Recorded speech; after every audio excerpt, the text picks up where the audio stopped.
You've been taught to stay calm by ignoring your feelings, to stay positive by pretending everything's fine. But if that really worked, why do so many people who try it still wake up tired, drained, and lost in their own heads? Why do the smiles feel fake? Why does the peace never last? The truth is, calmness isn't found in silence alone. It's found in awareness and real positivity. It's not about pretending bad things don't exist. It's about training the mind to see clearly, even in darkness. That's where Buddhism comes in. For thousands of years, Buddhist wisdom has shown people how to stay rooted when the world feels shaky. How to smile. Not because life is perfect, but because the mind is free. It teaches a different kind of strength, not loud, not forced, but the kind that's unshakable. Quiet power, soft resilience, real peace. And tonight, as you lie down and let these words guide you, you'll begin to feel it. The chaos inside will soften. The noise will quiet. Not because the problems disappear, but because you stop gripping them so tightly. And when you wake up, you'll feel it in your chest, your breath, your eyes. Lighter, clearer, stronger. This isn't just another sleep track. This is the start of a shift you've been needing for a long time. A return to the part of you that already knows how to stay calm, that already knows how to be happy, for no reason at all. Are you ready? Let's begin. And now that the truth has been set, now that you understand this isn't about escaping your mind, but about returning to it with peace, there's one place we have to begin, not with more thinking, not with another strategy, but with breath. The quiet act that's been with you since your first moment, often ignored, but always holding the key to stillness. This is where it starts, with letting go one gentle breath at a time. Some nights, the weight of the day feels glued to your chest. Not heavy in a way you can see, but in the tightness of your breath, the restlessness of your legs, the way your mind clings to every unfinished conversation, every missed deadline, every small moment where things didn't go as planned. This kind of tension doesn't just disappear by telling yourself to relax. It needs something softer, something deeper. And in Buddhism, that answer begins with awareness of breath, not just as a function of the body, but as a doorway to release. Letting go doesn't mean erasing the past or pretending the day didn't happen. It means loosening your grip on it. The mind holds tight without even realizing it. It replays what went wrong. It argues with what already happened. It resists reality like it has the power to rewrite it. And all of that resistance gets stored, not just in thoughts, but in the nervous system, in the breath, in the way your shoulders rise just a little too high before bed. That's why Buddhist breath practice isn't about controlling the breath. It's about witnessing it, feeling it, trusting it to guide you back into presence. Because the truth is, the body already knows how to calm itself. It's wired for it. But most people never stop long enough to listen. As you lie in bed, the practice begins with noticing how you're breathing, not fixing it, just noticing. Is it shallow? Is it rushed? Is your body holding it like a question it's afraid to answer? That awareness alone starts to melt the tension. The breath, once noticed, starts to slow naturally. It deepens on its own. And as it does, something shifts. Not just in your lungs, but in your entire emotional system. Buddhist monks refer to this as non-grasping. The breath flows in, it flows out, and there's no clinging to either. Inhale without forcing, exhale without holding, and that rhythm, practiced gently, begins to teach the mind a new truth, that letting go isn't losing something. It's returning to what's real, here, now. When this breath awareness is combined with non-attachment, something even deeper begins to happen. The mind starts to recognize that the events of the day no longer need to be carried. You don't need to rehearse that conversation. You don't need to calculate what should have gone differently. You don't need to fix the past, because with every exhale, the nervous system sends a message to the mind. It's okay to release now. You're safe. One of the most powerful Buddhist teachings on this comes from the Satipatthana Sutta, where mindfulness of breathing is presented not as a relaxation trick, but as a path to insight. Each breath becomes a teacher, noticing the in-breath, noticing the out-breath, and gradually noticing that what you thought was permanent, your stress, your thoughts, your identity, is actually always changing. This subtle awareness is called anicca, impermanence, and it's more than just a concept. It's a felt experience. That feeling you get when a tense breath softens, when the worry that felt so urgent an hour ago now feels like a memory with no sharp edges. That's impermanence. And when you meet it through breath, you start to trust that whatever you're feeling now will not last forever. That knowing brings calm faster than any mantra. Another tool from Buddhist tradition is the gentle naming of resistance. As you breathe, you might notice the mind trying to pull you back into tension, back into the loop. A thought about what someone said, a worry about tomorrow, a replay of something unfinished. Instead of fighting it, name it softly. Thinking, worrying, remembering, and return to the breath. This simple act dissolves identification. The thought is not you. The breath brings you back. What's interesting is that science now confirms what Buddhism has known for centuries. Deep, conscious breathing activates the parasympathetic nervous system, the body's natural brake pedal. It lowers cortisol. It slows the heart rate. It shifts the body out of fight or flight and into rest and digest. But what science can't fully capture is the spiritual dimension of that shift. The quiet joy, the clarity, the unspoken sense that something sacred is happening when you simply sit with your breath and let the world drop away. In Buddhist monasteries, breath awareness is not just for stress, it's for awakening. The breath is a gateway to the present moment, and the present moment is the only place liberation lives. That's why this practice is not about forcing the mind to stop thinking. It's about becoming so present with the breath that thoughts lose their grip. They float by like clouds, and you no longer chase them. For those struggling to fall asleep, this practice can feel like a revolution. Instead of lying in bed trying to force the mind to be quiet, shift the attention to the breath. Not the breath as a means to an end, but as the end itself. Let each inhale be a welcome. Let each exhale be a letting go. You don't need to do anything else. And in that simplicity, peace begins to unfold. There's also something deeply emotional about breathing with awareness at the end of a hard day.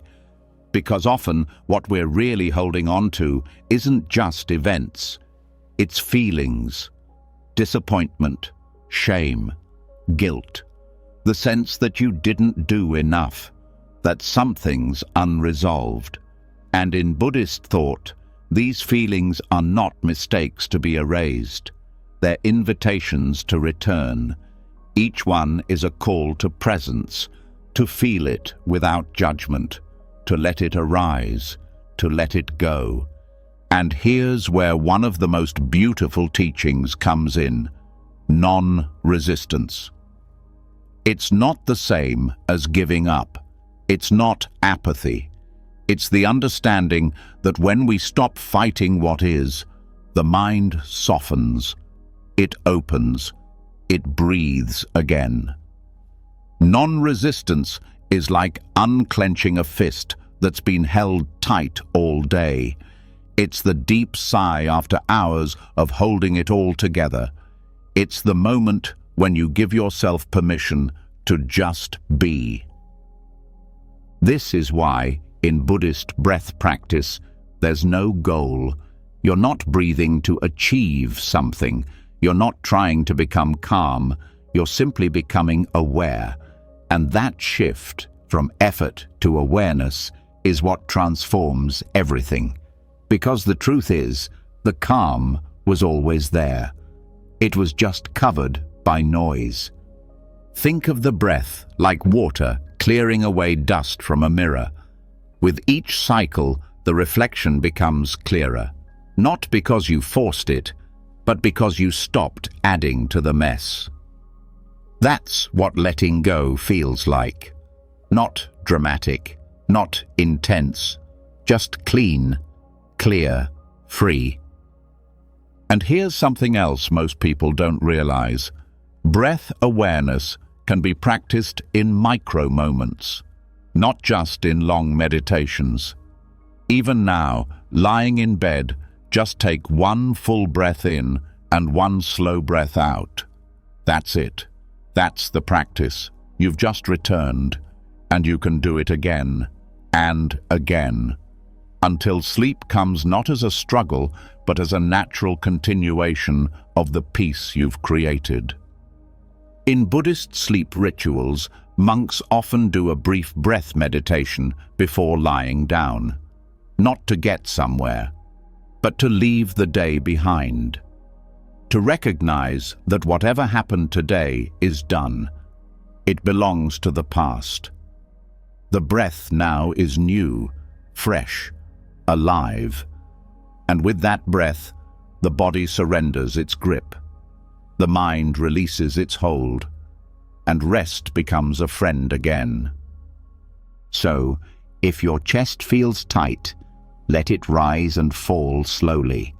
If your mind feels full, let it float in breath. If the day feels unfinished, trust that nothing is ever truly finished. And that's okay, because right now, you're not here to solve. You're here to soften, to release the sharp edges, to return to the part of you that doesn't need anything to be different in order to feel peace. That part of you has always known how to breathe. Once the breath returns, once the weight of the day begins to lift, and your mind is no longer gripping everything it cannot change, something subtle begins to surface. A kind of softness not created by relaxation alone, but by release. And in that release, there is a quiet joy, not loud, not chasing anything, not needing proof, just there, quietly glowing underneath everything. This is where we go next, into the kind of joy that doesn't chase.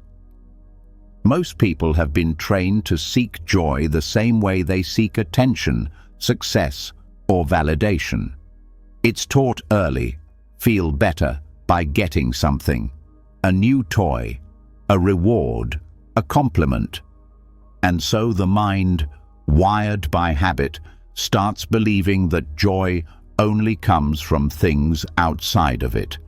That happiness must be earned or purchased or found in the next experience. But this belief becomes a trap, because the moment the joy wears off, the chase begins again. The next treat, the next hit of excitement, the next distraction. And over time, this constant seeking creates restlessness, a mind always reaching, never at peace, always chasing a high that fades the second it arrives. Buddhism speaks of a different kind of joy. It's called sukha. Not pleasure, not thrill, sukha. A calm, enduring inner gladness that doesn't rely on circumstances. It's not about the peak moment, but about the depth underneath it. Sukha doesn't surge, it sustains. It doesn't ask for more, it's already whole. And unlike temporary pleasure, it doesn't crash after rising. To understand sukha, you have to first see clearly what it's not. It's not the sugar rush of winning. It's not the laugh that masks a tired soul. It's not the scroll through hundreds of posts looking for something to make you feel alive. Those things are part of life, yes, but they don't last. And what doesn't last cannot bring peace. Buddhism teaches that chasing pleasure is like drinking salt water. The more you drink, the thirstier you become, and the body, the nervous system, starts to burn out from constant stimulation. But sukha isn't triggered. It's uncovered, like a calm lake revealed after the surface stops being stirred. And one of the most powerful teachings in the Buddhist path is that sukha is already present. It's just hidden under the noise of craving, the noise of comparison, the noise of wanting something different from what is. Craving is the first flame that burns away inner peace. It's the subtle voice that says, "This isn't enough." It might disguise itself as ambition, or self-improvement, or harmless preference, but at its root, it whispers, "Not yet, not here, not this." And so long as that voice is in charge, sukha cannot be felt, because sukha lives in the opposite space, the space that says, "This is enough. This is already whole. I don't need more to feel joy." This shift from pleasure to sukha isn't about avoiding life. It's about experiencing it more fully. When the craving fades, the details come alive.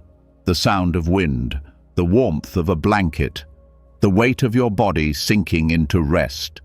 Things that used to feel ordinary now feel sacred, because you're no longer demanding something else. You're present, and presence opens the door to joy.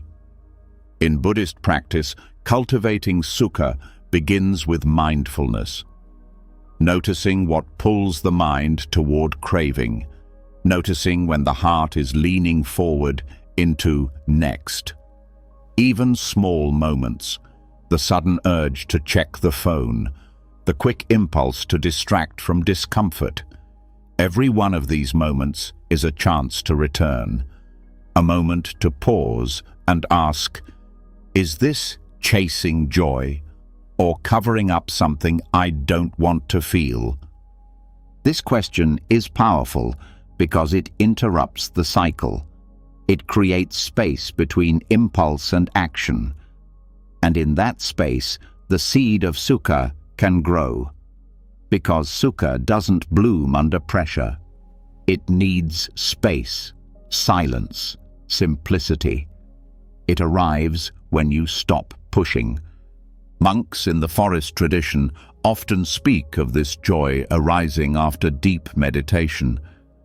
But not because they've achieved something. It comes when everything unneeded has dropped away. There's nothing to fix, nothing to prove, just the breath, the moment, the stillness. And from that stillness, joy radiates. not in fireworks, but like a sunrise you can feel but don't have to watch. Modern life makes this kind of joy feel distant. So much is built on stimulation, noise, alerts, the next thing. But Buddhism teaches that the world isn't the problem, the chasing is. Because even in a quiet room, the mind will run if it's been trained to do so. That's why sukha begins in training, not the world, but the heart. Training it to be okay here, with this, without waiting for something better. This isn't passivity, it's mastery. Because when you can find joy in stillness, in simplicity, in the silence between thoughts, you become free. You're no longer controlled by what happens. You're no longer a puppet pulled by excitement. You've rooted yourself in something deeper, and that's the essence of sukha. There's a practice in Buddhism called mudita, which is the joy that arises in seeing others happy. It's closely tied to sukha because it's joy that doesn't need to be about you. You feel glad just because gladness exists. No jealousy, no comparison, just delight in well-being. And this opens a deeper truth, that sukha is often blocked not by lack of pleasure, but by the presence of envy, resentment, or the belief that you're missing out. So part of cultivating sukha is clearing those inner barriers, noticing when the heart contracts, when it resents someone else's joy, when it believes it should be elsewhere, and in those moments, softening, returning to the breath, returning to now, and letting go of the illusion that happiness lives outside of you. Buddhist psychology also introduces the idea of the 5 hindrances, mental patterns that cloud clarity and prevent sukha. Sensory craving is one of them. Restlessness, ill will, sloth, and doubt are the others. But craving is often the loudest, and it's sneaky. It doesn't scream, it whispers. It says, just one more thing, just a little more.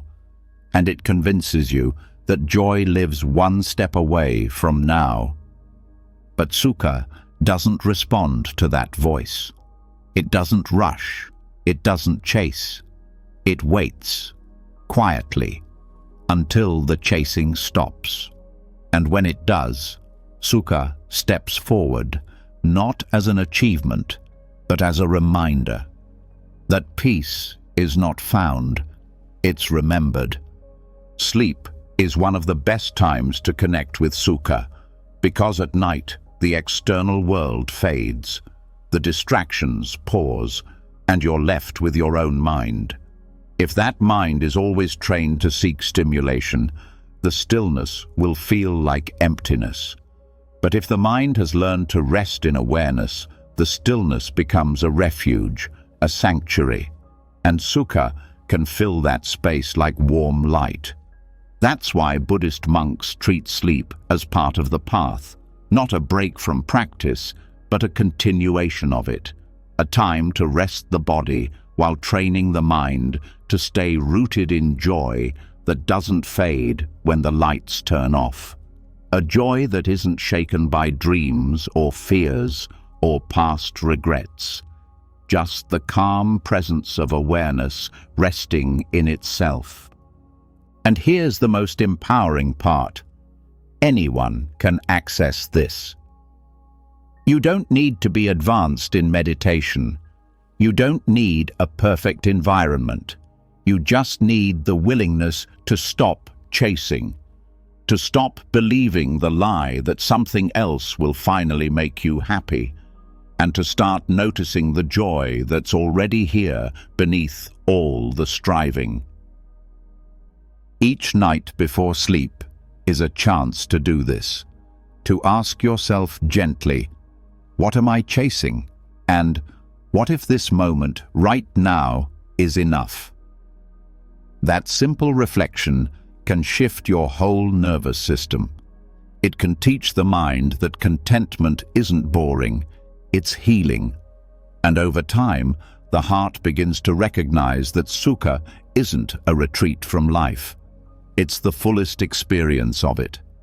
And when you wake up and the mind tries to run again toward tasks, toward goals, toward what's missing, you'll have a deeper place to return to.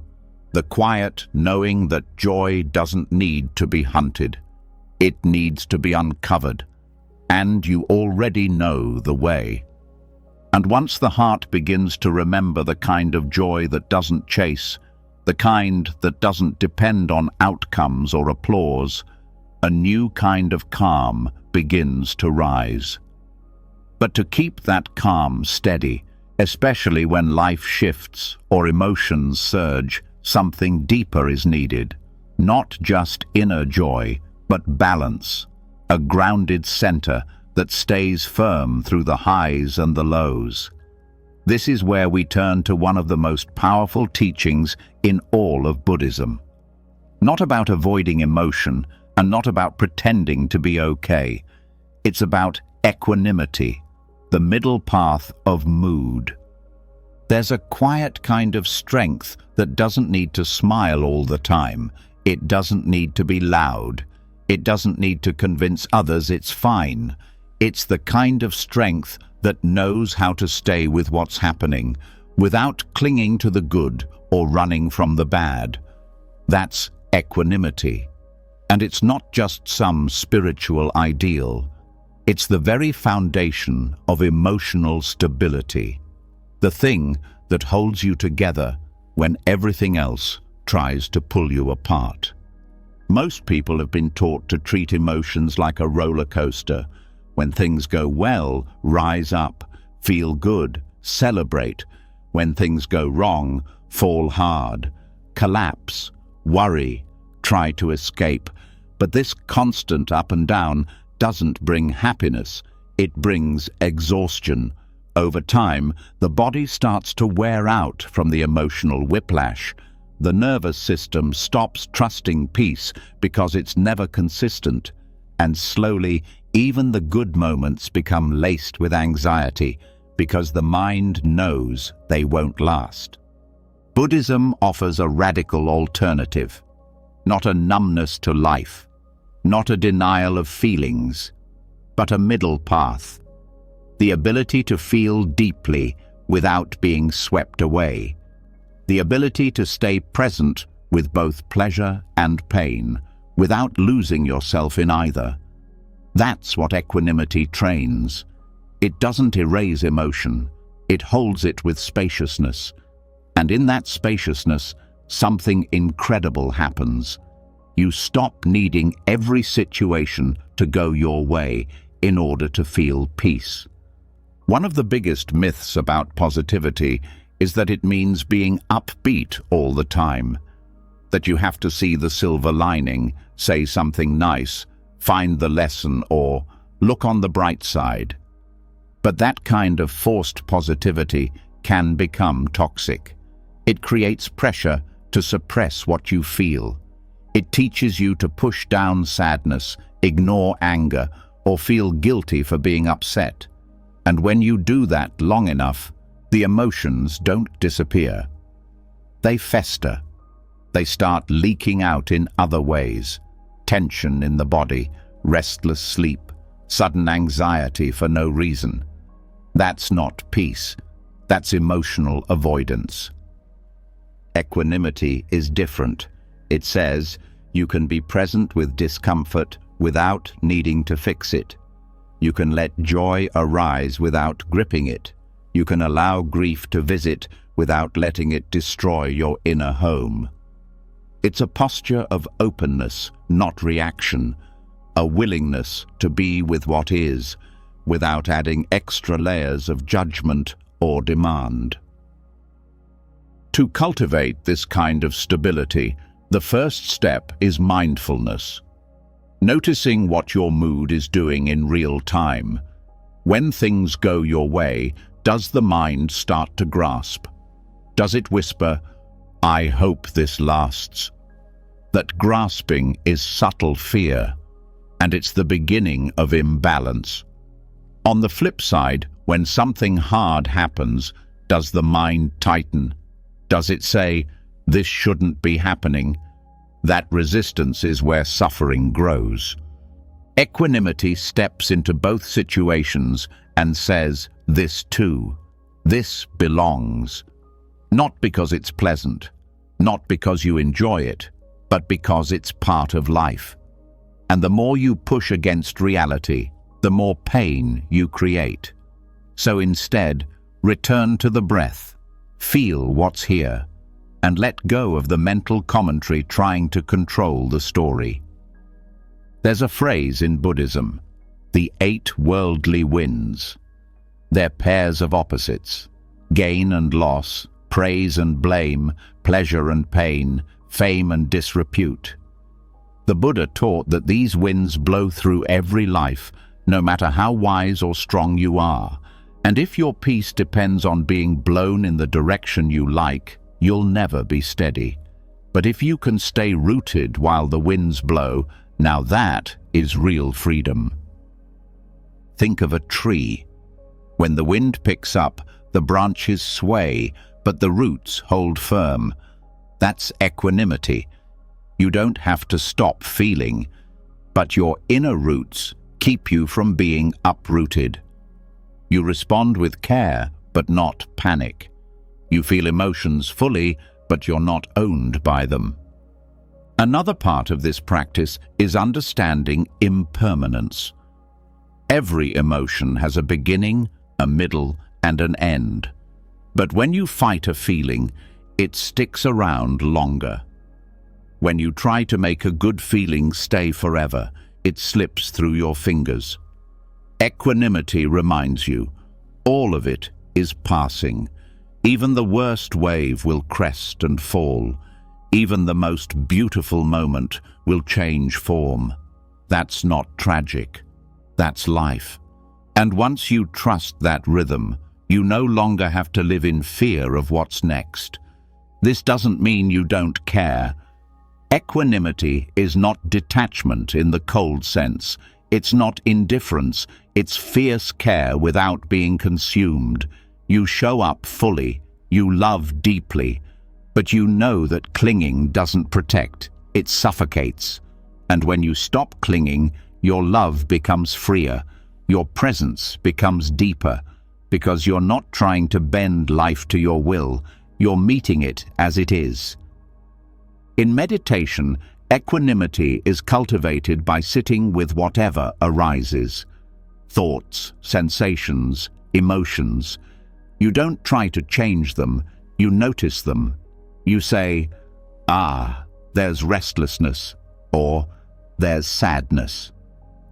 And you watch it come and go. This non-reactive observation trains the nervous system to stop panicking when things change. Over time, it builds a calm that's not dependent on conditions. And that calm carries into daily life. Relationships become more peaceful because you don't need others to behave a certain way in order to be okay. Work becomes less stressful because success doesn't define your worth. Even failure loses its sting because you're not using it as proof of inadequacy. You've stepped out of the approval-rejection loop. You're no longer measuring your value by your mood. You're rooted in something deeper. And this rootedness isn't passive. It creates strength. Because when you're no longer afraid of feeling something hard, you become fearless in a new way. Not in the bravado sense, but in the quiet way that says, "I can handle this. I don't need to run." And when others around you lose their center, you stay grounded. Your calm becomes a lighthouse, not just for yourself, but for others who are still caught in the storm. One of the most beautiful effects of equanimity is clarity. When the mind is no longer clouded by emotional extremes, it sees more clearly. Decisions become wiser. Communication becomes kinder. Boundaries become cleaner. You're not reacting, you're responding. You're no longer driven by the fear of missing out, the fear of not being good enough, or the fear of feeling pain. You've made peace with all of it, and in that peace, your joy becomes deeper, not ecstatic, but stable, not flashy, but real. That's why Buddhist teachings often compare equanimity to a mountain, strong, unmoved by the weather, and yet fully alive.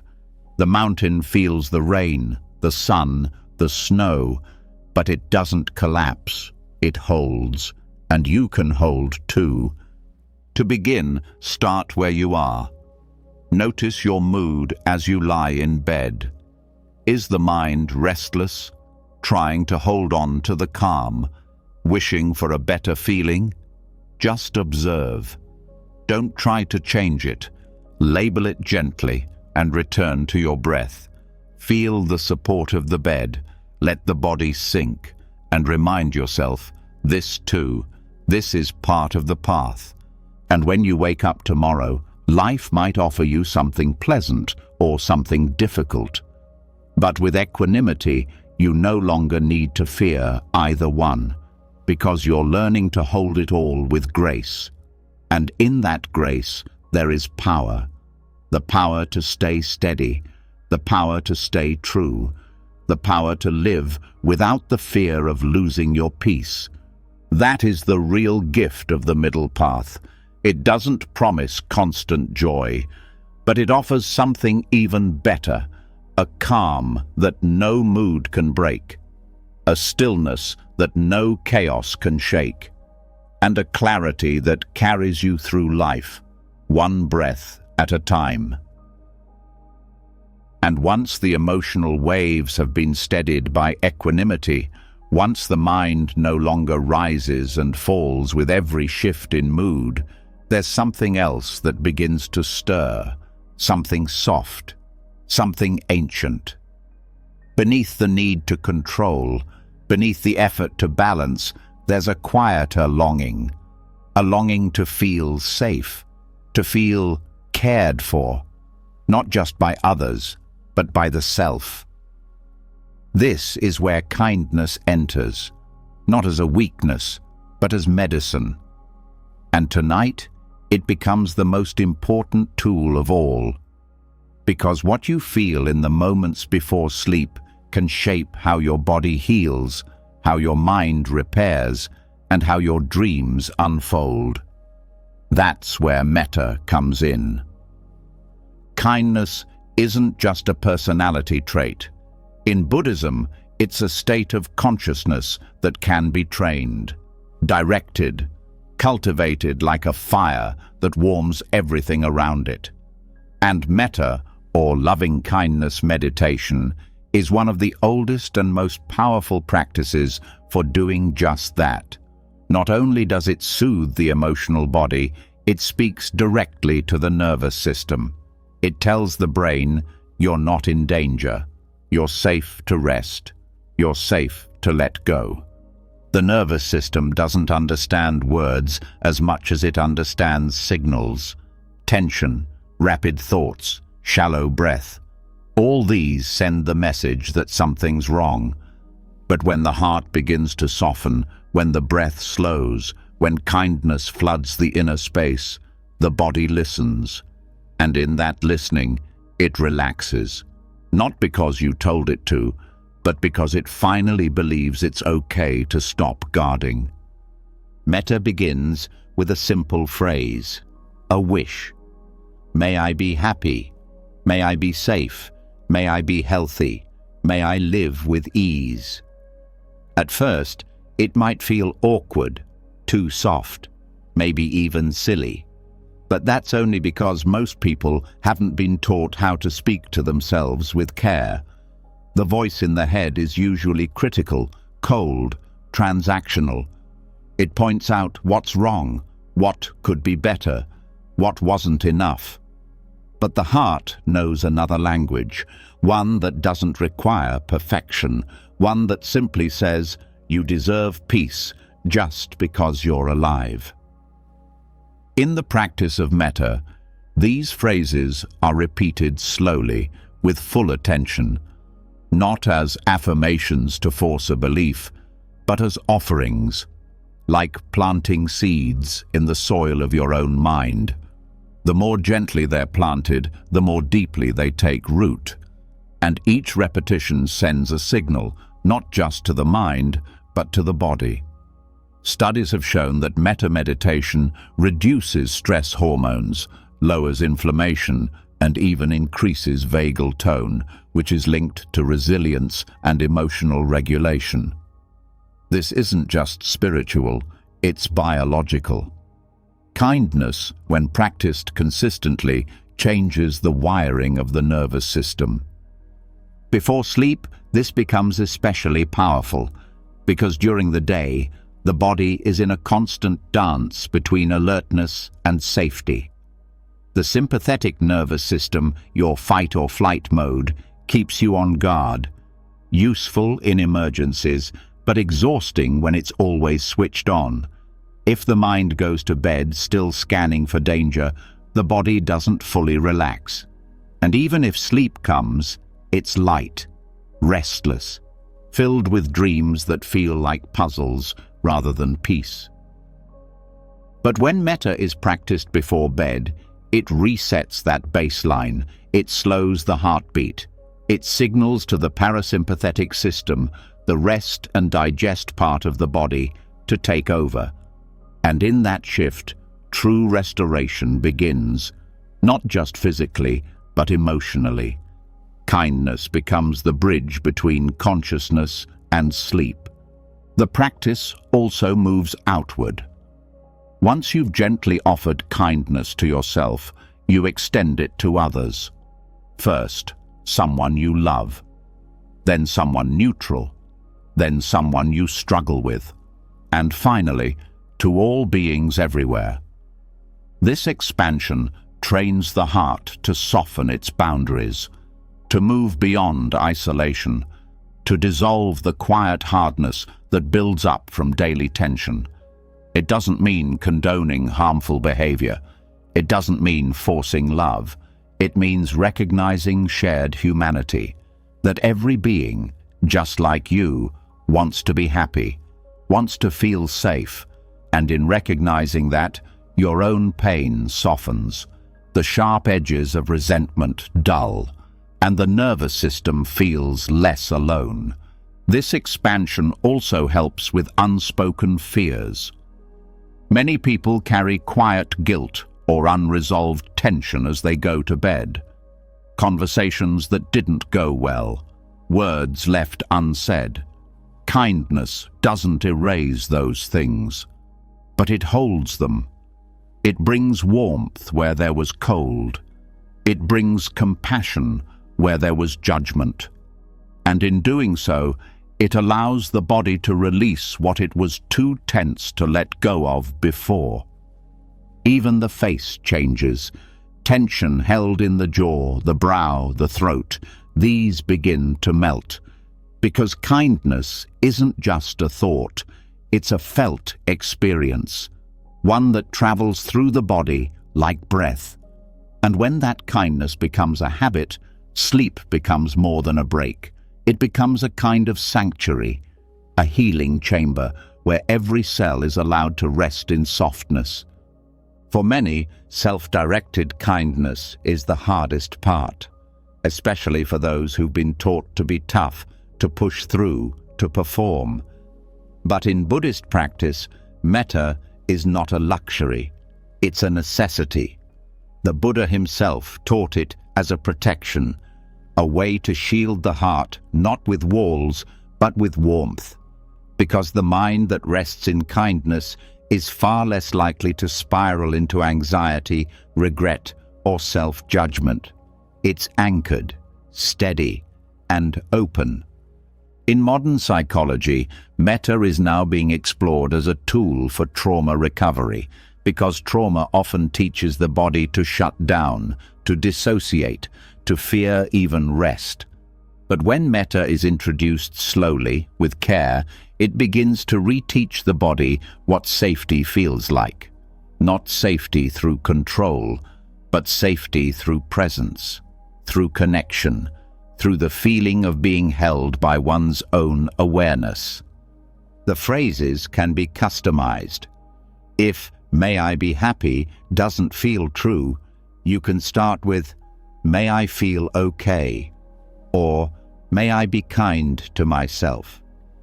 The goal isn't to force a mood.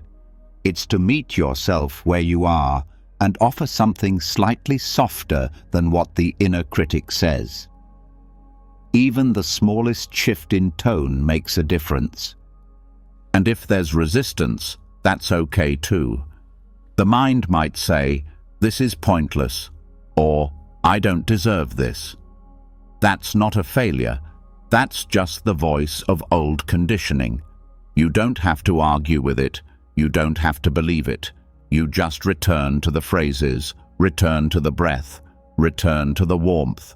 And with repetition, something shifts.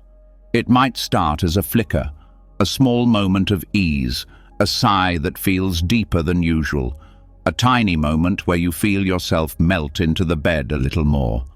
That's the nervous system responding. That's the body saying, "Thank you." Not in words, but in calm. What's beautiful about metta is that it doesn't require belief. You don't need to feel deeply spiritual. You don't need to have a perfect mindset. You just need the willingness to offer care, to yourself, to others, to the world.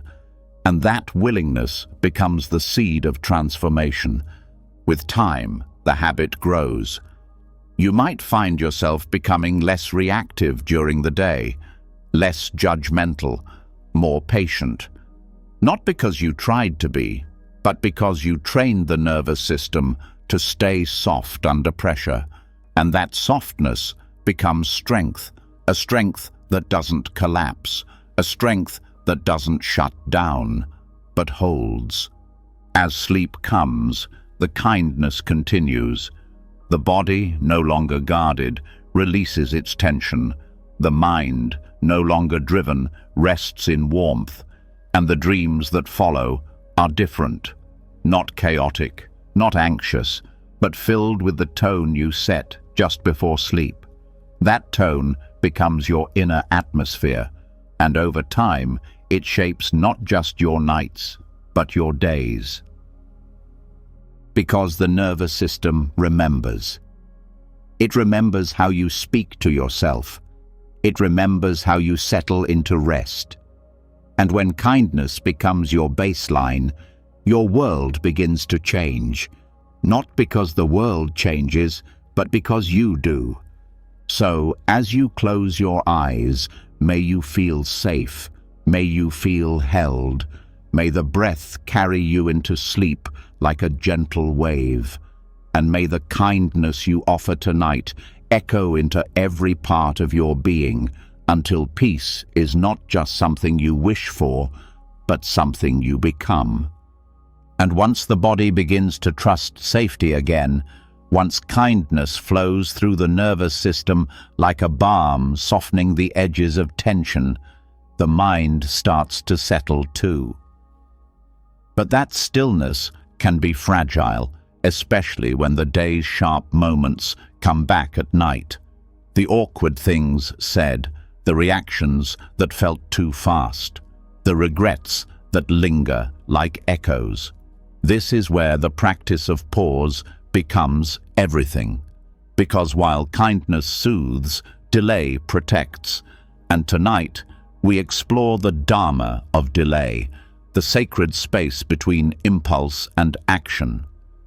There's a split second before every reaction, a moment so brief most people miss it. And in that gap lies the difference between peace and pain, between regret and wisdom. Buddhism teaches that this gap is not empty, it is sacred, it is powerful, and if learned, It becomes a doorway to freedom from patterns that once felt impossible to change. Reactivity is one of the deepest habits in the mind. It's not just about losing your temper or saying something harsh. Reactivity is the automatic loop. When something triggers a memory, a fear, a discomfort, and the body jumps without pausing. It replies too fast. It shuts down. It grabs the phone. It numbs out. And then, later, regret shows up. Not because the situation was wrong, but because the mind wasn't present enough to choose differently. This happens because the nervous system is wired to protect. When it senses threat, it acts quickly. That can be useful in danger, but most of the time, it's not tigers we're running from. It's emotions. And when the body can't tell the difference, it reacts before the heart has a chance to speak. This is where Buddhist practice changes everything, because it teaches the art of the pause, the breath before the word, the stillness before the action, the space where wisdom has time to rise. This isn't about freezing or suppressing emotion. It's about becoming aware, noticing the tightness before it erupts, feeling the discomfort without acting on it, seeing the thought before believing it. That's the dharma of delay, not a delay out of fear, but a delay out of clarity. This pause can feel small, but it's not. It's a revolution. Because when you pause, you reclaim choice. The old habit doesn't win. The past script doesn't run the show. Something new becomes possible.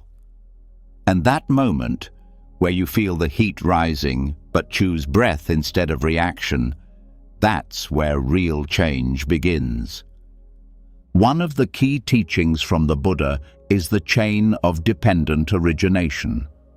It explains how suffering arises moment by moment through a series of links. Contact leads to feeling. Feeling leads to craving. Craving leads to clinging. Clinging leads to becoming, and on it goes. But the moment of feeling, that's where the pause can happen. That's where the chain can be interrupted. You feel something, and instead of running from it or acting out of it, you sit with it. That sitting dissolves the chain, and suffering loses its grip. This pause isn't about thinking harder. It's about sensing deeper. Where is the breath right now? What does the chest feel like? Is the body speeding up? Is the mind racing? These signals are clues, and in Buddhist meditation, becoming intimate with these clues is the practice. You learn to feel the early signals of reactivity, not to stop them by force, but to see them clearly. Because awareness itself is a kind of medicine. When the light is on, the patterns lose power. At night, when the body slows but the mind replays the day, the absence of pause becomes visible. You see where you rushed, where you snapped, where you avoided, and the mind tries to rework it, replay it, fix it. This is where overthinking thrives, in the ruins of reactions. But here's the secret. Regret doesn't bring healing. The past can't be rewritten, but the future can be prepared for. And every pause practiced now is a seed for different reactions tomorrow. Buddhist practice doesn't demand perfection. It offers compassion. So, when you reflect on moments you wish had gone differently, don't spiral into judgment. Use them as training. Rewind not to punish, but to understand. What was happening inside you? What belief got triggered? What emotion rose too quickly to hold? This reflection, done with care, trains the mind to spot those moments earlier next time, and each time you spot it sooner, the pause grows stronger. There's also a myth that reacting fast is a sign of strength, that speaking quickly, moving decisively, acting on impulse shows confidence. But Buddhism flips that story. True strength is in restraint, not in holding back out of fear, but in holding steady out of wisdom, in knowing that a word delayed can prevent a wound, that silence, when chosen, can speak volumes, that not every impulse deserves your energy. This kind of strength doesn't shout, it doesn't explain itself, it just waits, and in that waiting, it finds clarity. The training begins small. Notice when someone says something slightly annoying. Feel the heat rise. Don't act. Breathe instead. Let it pass. Maybe speak later. Maybe not at all. Notice when an urge to escape appears. Check your phone. Distract yourself. Criticize someone silently. Pause. Don't judge. Just feel the pull. Let it be there and breathe. Every one of these micro pauses rewires the brain. They teach the mind that it doesn't need to obey every impulse, that it can witness without reacting, that presence is more powerful than speed. Over time, the nervous system recalibrates. The default reaction becomes slower, softer, and in that space, deeper responses arise.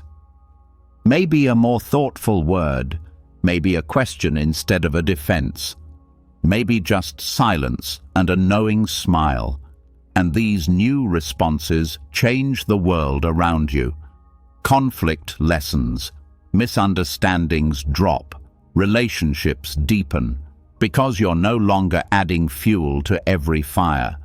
At night, this pause practice becomes a powerful ritual. When thoughts rush in, when the mind replays moments, catch the pattern. Pause.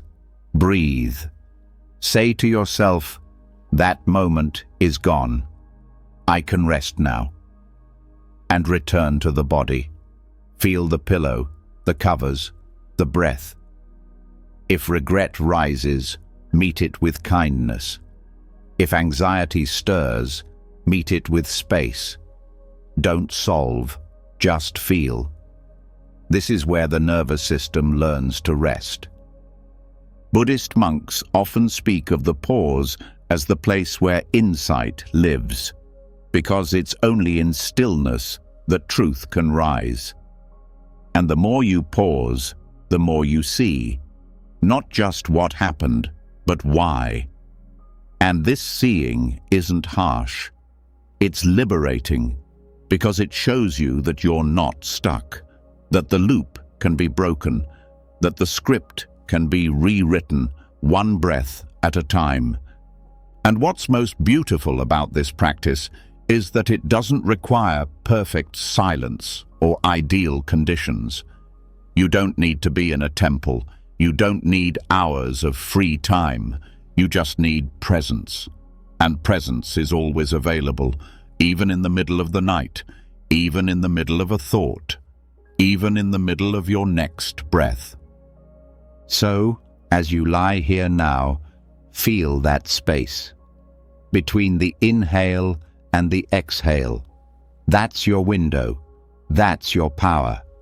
And tomorrow, when something stirs you, when the world asks you to rush, remember this space. Return to it. Let it hold you long enough to choose something wiser. This is the dharma of delay, a simple, sacred pause, and from it, everything can change.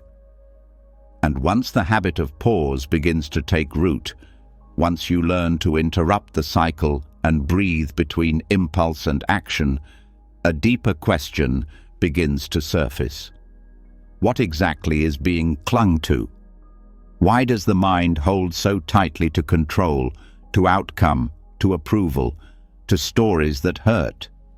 The ability to pause opens the door to something even more transformative, learning to loosen the grip completely, not to give up, but to let go in a way that brings peace without disconnecting from life. This is where the practice of non-clinging begins, and it changes everything. There's a heaviness that builds when the mind attaches itself to everything it touches. Expectations that become prisons, thoughts that turn into identities, emotions that define who we think we are. People that are held like lifelines, plans clung to as if they're the only route to happiness, and all of it weighs down the heart.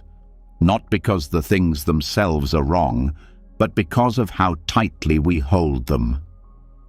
Buddhism doesn't say to stop caring. It doesn't teach detachment as a form of emotional numbness. What it teaches is non-clinging, a way to love, feel, act, and live fully without being bound by what can't be controlled. It's not avoidance, it's spaciousness. It's learning how to hold without squeezing, how to be present without needing to possess. And that shift creates an inner lightness that nothing external can match. Non-clinging begins with awareness. It starts when you notice the subtle ways you grip. The mind replaying a conversation because it didn't end the way you wanted. The heart waiting for a message to feel okay. The breath shortening because tomorrow isn't going exactly to plan. These are not flaws, they're habits. And the moment they're seen clearly, the grip begins to loosen. The Buddha taught that suffering arises not from pain itself, but from clinging to the idea that it shouldn't be there, gripping to the wish for different circumstances. When the mind insists that something must stay or never change, it suffers the moment change arrives, which it always will. Because everything changes. That's not failure, that's reality. And the mind that understands this can begin to move with life instead of against it. This doesn't mean losing ambition or stepping back from relationships. It means shifting how you relate to them. Instead of saying, "I need this to go my way to be happy," non-clinging says, "I'll give my full heart, but I'm not tying my worth to the result." That shift alone creates peace, because when you stop clinging, you stop suffering every time life doesn't match the script. There's a beauty in living lightly, not fragile, not disconnected, just unburdened, like walking with open hands instead of closed fists. Life becomes more vibrant, more present, because you're no longer carrying yesterday's weight or tomorrow's demand. You're just here, with what is. And what's often misunderstood is that non-clinging increases intimacy. When you're not gripping people out of fear, you love more honestly. You listen without planning your defense. You support without needing something back. You let people be who they are without needing to fix them. And strangely, that freedom deepens connection. Because people feel safer around presence than they do around pressure. The same applies to emotions. When you cling to a mood, good or bad, you get stuck. The joy fades and you chase it. The sadness lingers and you identify with it.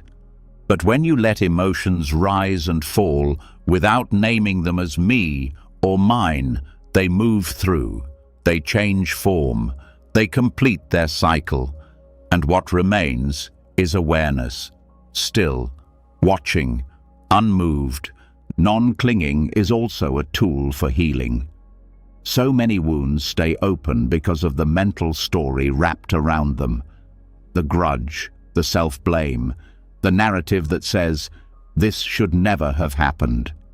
And while pain must be felt to be healed, clinging to it keeps it alive. When you release the story, not the experience, but the grip on it, something unlocks. Space opens, and that space allows grief to turn into wisdom, anger to soften into clarity, loss to become presence. This doesn't mean you stop having preferences or stop caring how things go. It means you stop making your peace depend on them. You can still plan, work hard, love deeply, but you learn to release the outcome, to let things unfold. And that trust, not blind faith, but trust in impermanence, becomes a form of quiet power. In meditation, non-clinging is practiced by watching the breath or thoughts without grabbing onto them. When a thought arises, you don't push it away, but you don't follow it either. You watch it arise, stay, fade. The same with sensations, the same with emotions. Over time, this trains the nervous system to stop reacting to every flicker in the mind, and that inner steadiness spills into daily life.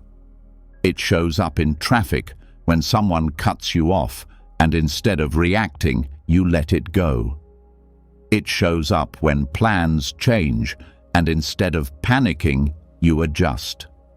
It shows up in relationships when a friend disappoints you, and instead of spiraling, you stay open. That lightness doesn't mean indifference. It means you're not carrying every moment like a weight. You're flowing with life instead of trying to drag it into shape. There's also freedom in letting go of roles. The idea that you have to be seen a certain way, that you must always be productive, impressive, helpful. Clinging to identity is one of the heaviest forms of suffering. But when you realize that you're not your job, your title, your past mistakes, or future hopes, when you let go of the need to be anyone at all, what's left is simple presence. And presence is where peace lives. Non-clinging can also transform how you handle uncertainty. When the future is unknown, the mind often clings harder. It creates scenarios. It imagines outcomes. It prepares for what might not happen. But none of that brings control. It only creates stress. Non-clinging invites a different way. To be with the unknown as it is, to prepare where needed, but not obsess. To rest in not knowing without collapsing into fear. And that kind of rest is rare, but it's available, right now, in this breath. In Buddhist stories, there's a common theme.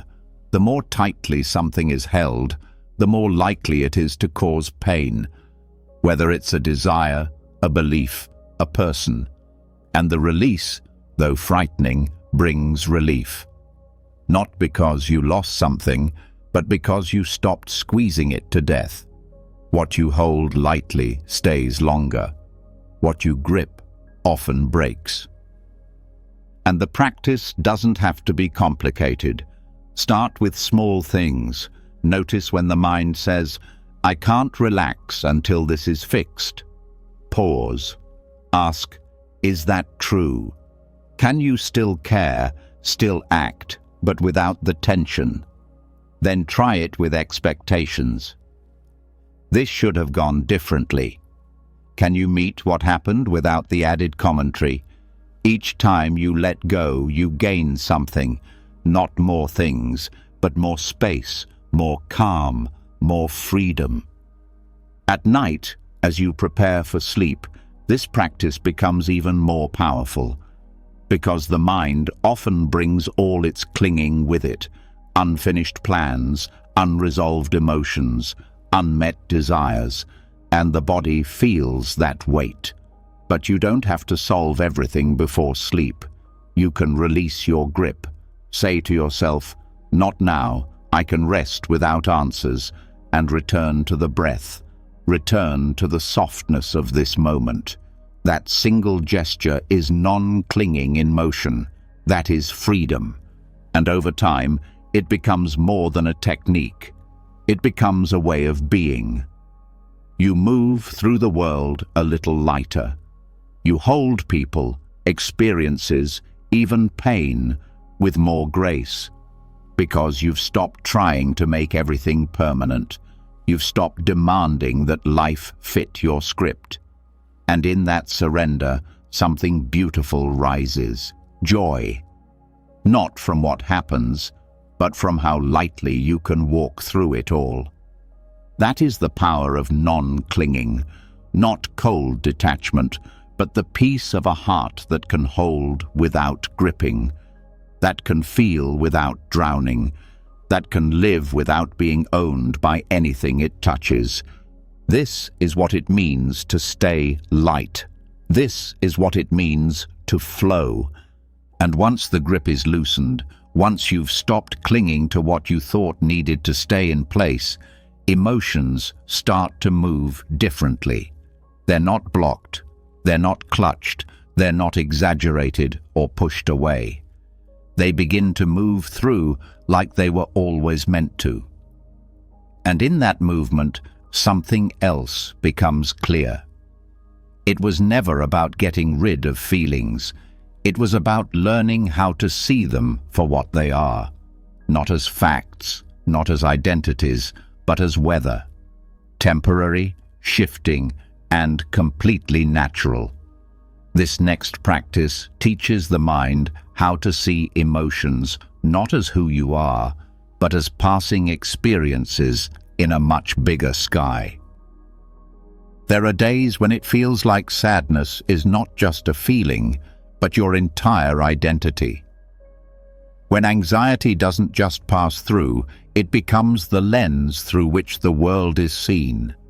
The thought that it's temporary gets lost, and instead it feels permanent, defining, consuming. That's the danger of identification. The moment the mind says, "I am angry," instead of "anger is present," it merges with the emotion. The emotion isn't just happening, it becomes personal.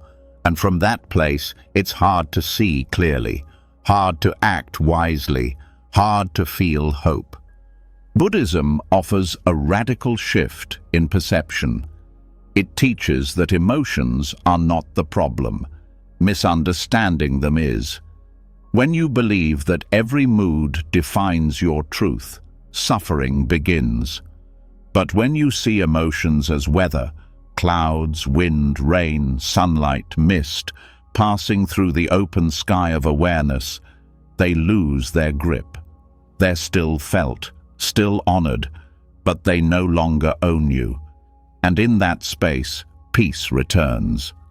Not because the emotion disappeared, but because you stopped mistaking it for who you are. This practice is called non-identification, and it begins with awareness. Noticing when the mind grabs onto a feeling and gives it a name. I'm depressed. I'm a mess. I can't handle this. These statements feel true, but they aren't. What's true is this. A wave of sadness is here. A surge of fear is rising. A tightness is moving through the chest. That's honest. That's direct. And it creates space between you and the emotion. In that space, freedom is born. The mind tends to narrate everything it feels. And those narratives get sticky, especially when they're built from the past. This always happens. I'll never be okay. Something's wrong with me. But these thoughts aren't truth. They're habits, stories that formed long ago. And when emotions rise, the mind pulls out the same script. Non-identification means recognizing the script, but not believing it. Seeing the emotion, but not becoming it. When you start to view emotions as weather, something shifts in the body. A storm of anger might pass through, but you don't tense around it. A fog of doubt might cloud your mind, but you don't panic. You just stay open, let it pass. Just like clouds never damage the sky, emotions can't damage awareness. The sky doesn't cling to sunlight or resist the storm. It holds both. That's what your awareness can learn to do. This doesn't mean disconnecting from emotions. It means feeling them fully without being consumed. If sadness arises, you let it rise. You notice where it lands in the body. You feel it fully, but you don't claim it. You don't say, "I am this." You say, "Sadness is here." And even as you feel it deeply, there's still part of you that's watching, steady, open, unmoved. That part is the sky. And the more you learn to rest there, the less afraid you are of any weather that comes. In meditation, this is practiced by labeling, noticing a sensation, a thought, or an emotion, and naming it softly. Thinking, feeling, worrying, grieving. The label isn't to judge, it's to witness. And in that witnessing, you shift from identification to observation. It's a subtle move, but it changes everything. Because now, you're not the storm. You're the sky that allows it. One of the most common obstacles in emotional healing is the belief that strong feelings mean something is wrong, that anger means failure, that grief means brokenness, that fear means weakness. But in Buddhist psychology, emotions are not problems, they're messages, weather passing through. Each one carrying something, energy, memory, unmet needs, truth. And when you let them pass without clinging or resisting, they complete their cycle. They leave behind insight instead of damage. There's a teaching in Buddhism called Vedana, feeling tone. It's the immediate sense of pleasant, unpleasant, or neutral that arises with every experience. And it's what leads to craving or aversion. When something feels unpleasant, the mind clings to relief. When something feels pleasant, the mind clings to more. But when you observe the feeling tone without grabbing it, without pushing it away, it passes. You feel the discomfort, you witness the urge to react, and you stay. And in that staying, the emotion transforms. This is why non-identification isn't suppression. It's the opposite. It's allowing the emotion without building an identity around it. It's recognizing that every emotion is impermanent. No feeling stays forever. And when the mind stops feeding it with stories, the emotion begins to dissolve. Like rain that falls, softens the ground, and disappears. At night, this practice becomes especially important. Because in the quiet, old emotions tend to rise. Regret, loneliness, fear. They drift in like mist, subtle but heavy.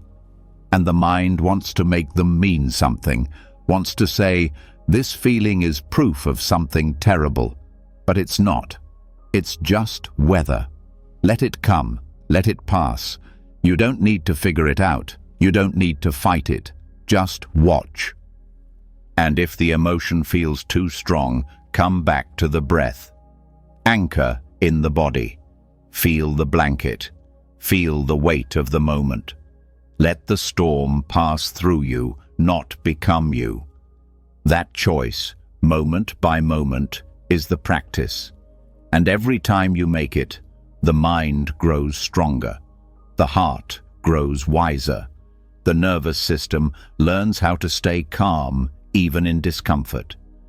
This also changes how you treat others. When you stop identifying with your own emotions, you stop reacting to other people's. You see their anger, their sadness, their fear, not as attacks, but as their weather. You don't take it personally. You don't have to fix it. You just hold space. And in that space, real connection can grow.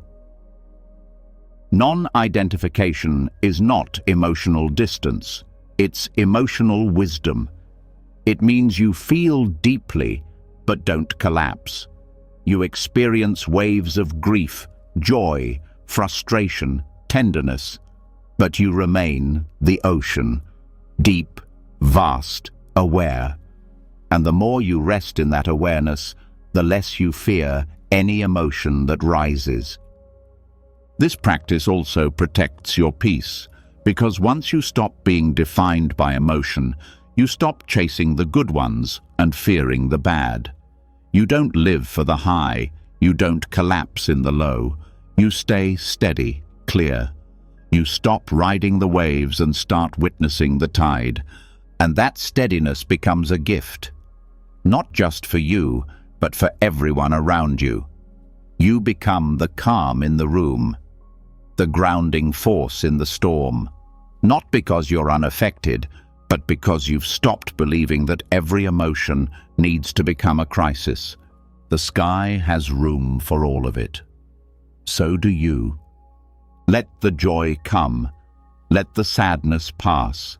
Let the anxiety drift. Let the warmth settle. All of it belongs. None of it defines you. You're not the weather. You're the sky.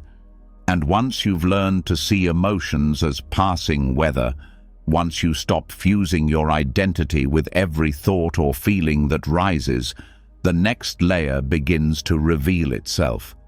It's not just the emotion that causes exhaustion. It's the thinking about the emotion, the overthinking, the constant inner noise that tries to make sense of what doesn't need to be solved. And it's here, when the mind won't stop spinning stories, that one simple practice can offer powerful relief. A visualization so gentle, yet so effective, it's like handing your thoughts a seat and watching them calm down just by being seen. This is where we explore the empty chair. There's a reason overthinking doesn't feel like thinking. It feels like drowning. The thoughts don't arrive one by one. They stack, they swirl, they loop. One worry leads to another, then to a memory, then to a possibility, and suddenly you're in a storm made entirely of your own mind. And the strangest part is that none of it feels optional. It feels automatic, as if you're being thought rather than doing the thinking. Buddhism teaches that freedom from this cycle doesn't come from stopping thought, but from stepping back, from watching it without becoming it. And one of the simplest tools for doing that is visualization, not just visualizing something peaceful, but visualizing your thoughts themselves, giving them form, giving them shape, and most importantly, giving them distance. The empty chair technique begins with one image, a single chair placed across from you in your mind's eye. Nothing on it, just open, just waiting. And into that chair, you begin to place your thoughts, not all at once, not as a flood, but one at a time. Each worry, each repetitive loop, each anxious prediction, one by one, you let them walk into the room and take a seat. You're not rejecting them. You're not indulging them. You're just noticing them and giving them somewhere to sit that isn't your chest or your shoulders or your head. This practice is not about detachment in the sense of becoming cold. It's about gently separating awareness from identification. The thought still exists, but you are not inside it anymore. You're across from it. You're watching. And when the thought sits in the chair, something shifts. It becomes visible. Its voice becomes clearer, and often it becomes smaller. Most overthinking is powered by fusion, the belief that the thought is you, that if you're thinking it, it must be true, important, urgent. But when the thought is placed in the chair, it becomes what it always was, just a visitor, not a command, not a prophecy, not a fact, just a guest. And the more you watch it, the more it reveals itself. Maybe it's fear pretending to be logic. Maybe it's an old belief resurfacing as worry. Maybe it's just noise with nowhere to go. You don't need to interrogate the thought. You don't need to fix it. You just watch. And if it gets up and leaves, let it go. If another one walks in, let it sit. You remain the witness, steady, kind, unmoving. This act of visual placement trains the mind to relate differently to its contents. No longer caught inside the narrative, you're now the host, not the participant. This practice also speaks directly to the nervous system, because when overthinking begins, the body often tightens. Shoulders rise, breath shortens, muscles clench. But when you visualize placing the thought outside of yourself, the body responds. It loosens. The breath deepens, because the body believes the danger is being addressed, even if just symbolically. And in many ways, it is. You're honoring the mind's activity without obeying its every signal. One of the most helpful ways to deepen this practice is to give the thought a shape, a color, a posture. Let it become visible. What does your fear look like? How does your self-doubt sit in the chair? Is it slumped, rigid, pacing? This isn't just imagination, it's intimacy.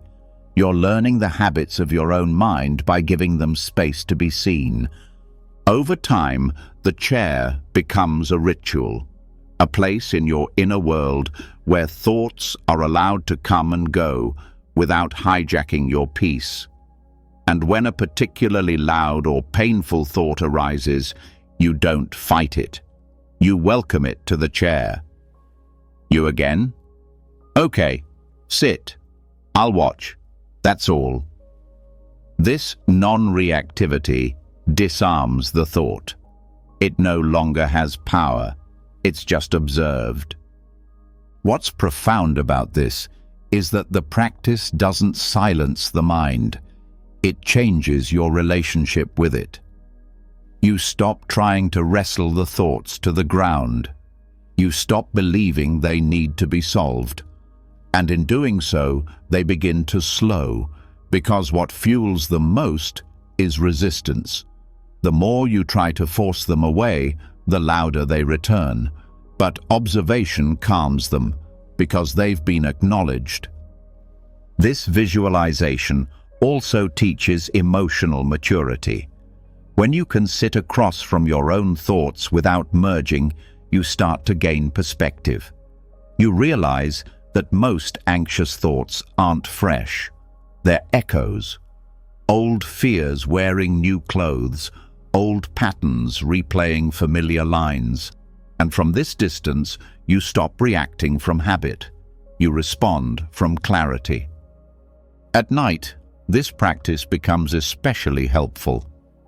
Because overthinking doesn't just delay sleep, it hijacks the space meant for recovery.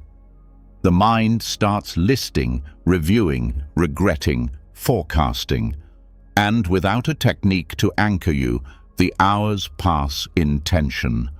But when you return to the chair, something softens.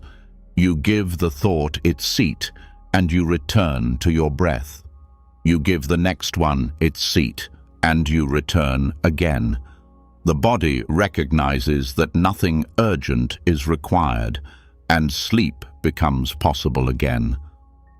There's also beauty in watching how some thoughts try to resist the chair. They don't want to be observed. They want to blend with your voice. But when you notice that trick, you smile gently and say, "No, I see you. You sit there."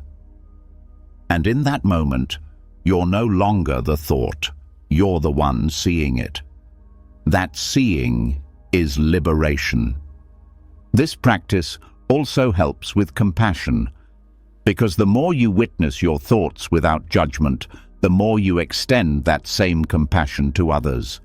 You realize that everyone is walking around with chairs full of visitors, some loud, some afraid, some deeply tired. And instead of reacting to people's behavior, you begin to see the thoughts behind it, the weight they're carrying, the loops they're caught in, and your heart softens. In Buddhist teachings, this visualization connects to the deeper principle of mindfulness with detachment. You can see without owning. You can care without clinging.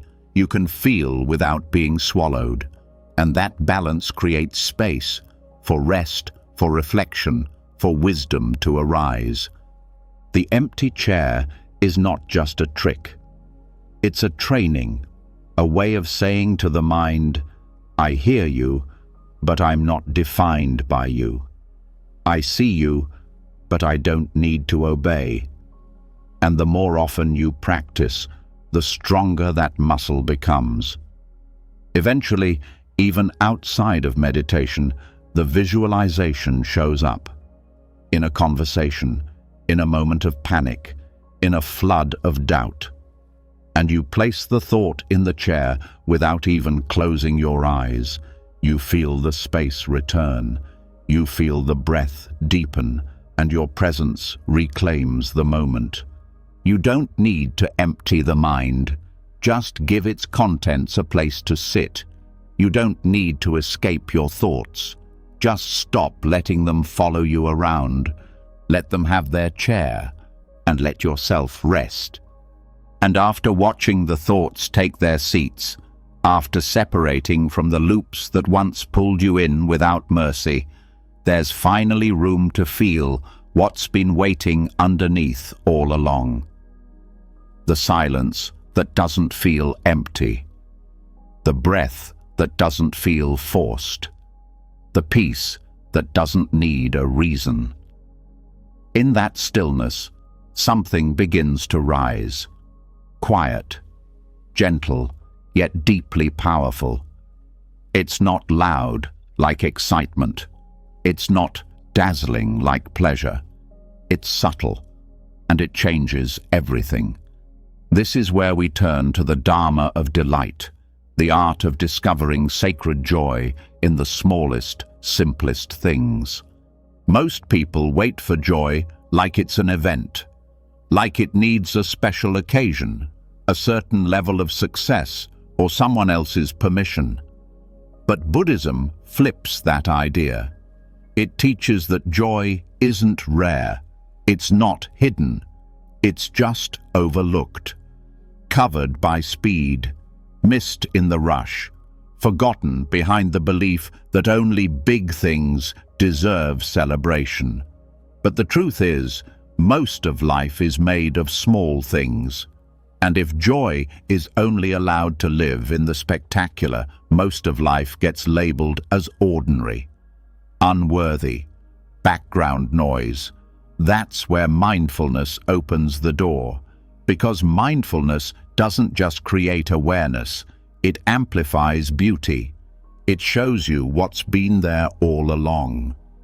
The Dharma of delight is a way of seeing, not changing what you do, but how you see what you're doing. It's walking to the kitchen and feeling the warmth of the floor under your feet. It's brushing your teeth and really tasting the mint. It's sipping water and noticing how it meets your thirst. These things sound small, but small is the doorway, not because they're dramatic, but because they're real.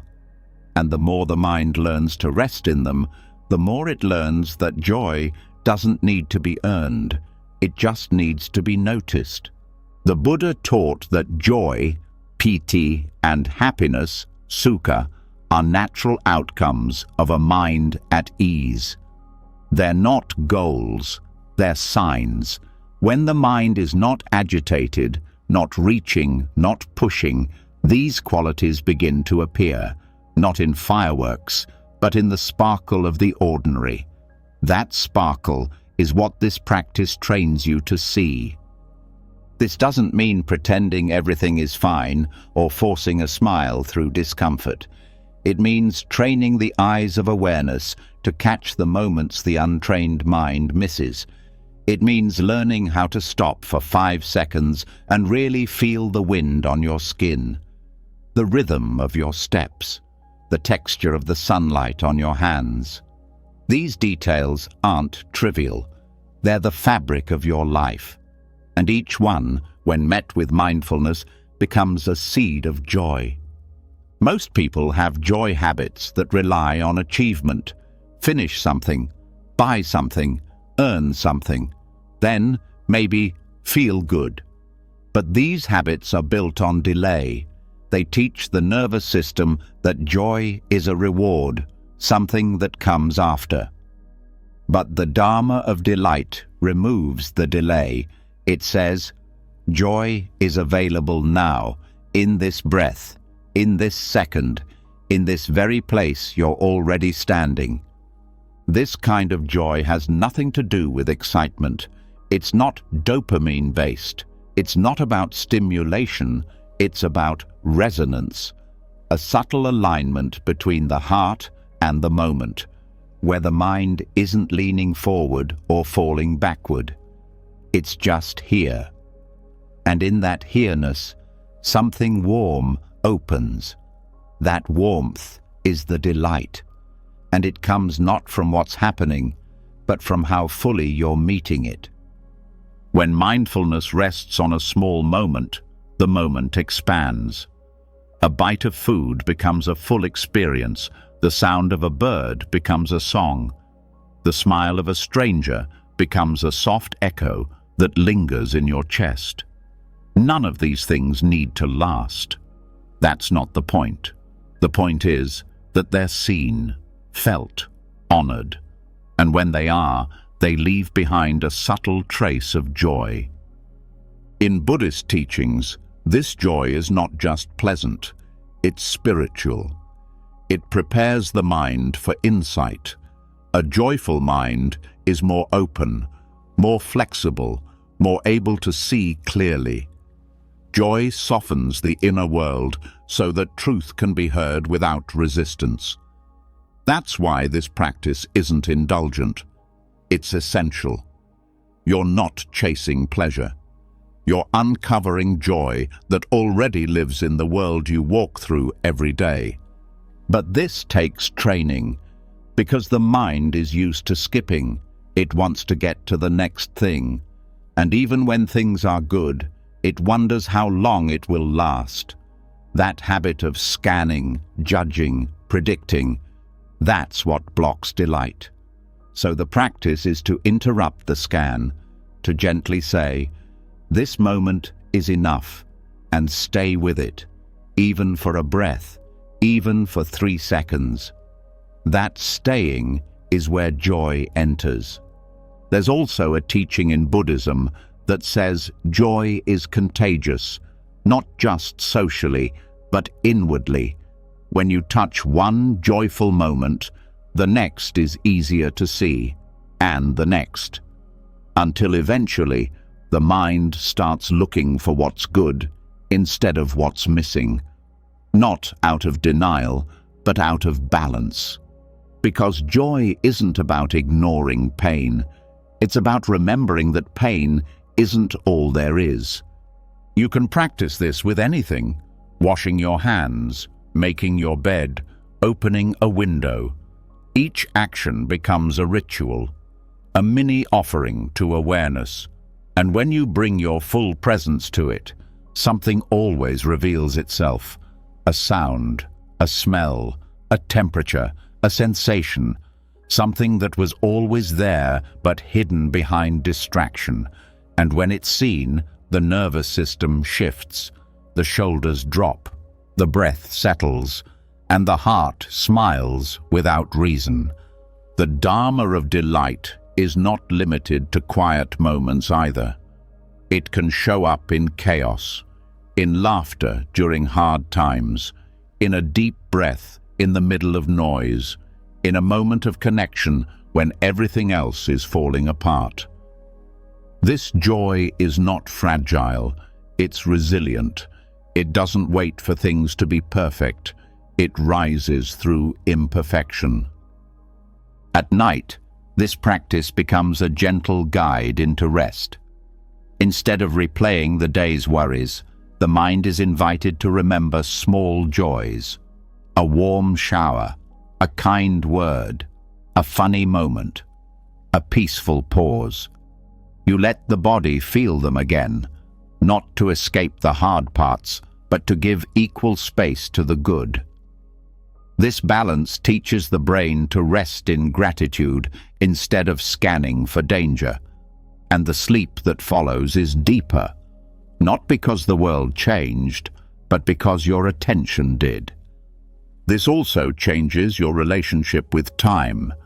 When joy only lives in goals, time becomes a race. But when it lives in the present, time slows down. A walk takes longer, but feels better. A conversation stretches, but carries more meaning. Even silence becomes something to be with, not run from. That shift restores energy, because you're no longer leaking it through constant striving. There's no one way to do this. The practice is personal. For some, it's noticing the way light hits the wall. For others, it's the rhythm of footsteps, or the feeling of clothes on skin, or the comfort of a daily ritual. The content doesn't matter. The awareness does, because it's not the moment that creates the joy. It's your presence inside the moment. And this presence doesn't require special skills, just willingness. Willingness to pause, to soften, to feel. Even when it seems pointless, even when the moment seems too small to matter, because that's the secret. Nothing is too small. Everything is made of the small.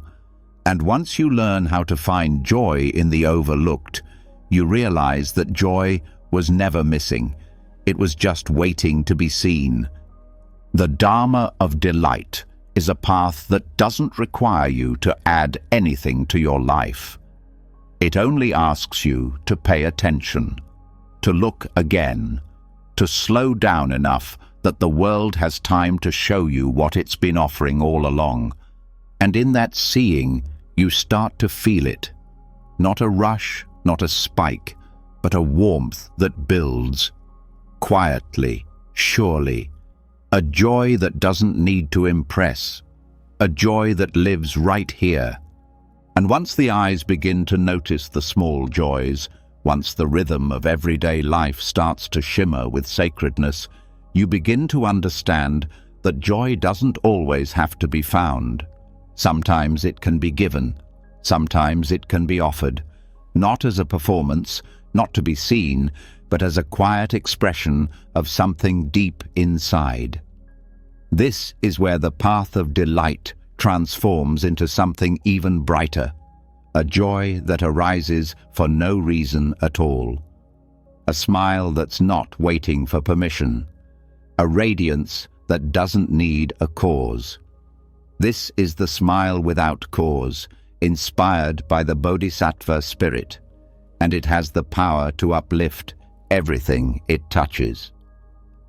The bodhisattva in Mahayana Buddhism is not a superhero. They're not someone perfect or untouchable. They are beings who choose to stay in this world, not out of duty or suffering, but out of deep love. Their goal is not just personal liberation, but the easing of suffering for others. They walk through life with an inner light that doesn't burn out when things get dark. And one of their most powerful qualities is joy. Joy not dependent on outcomes, not delayed by conditions, and not attached to how they are treated. Joy that flows because it must, because it overflows. This kind of joy changes everything because it can't be stolen.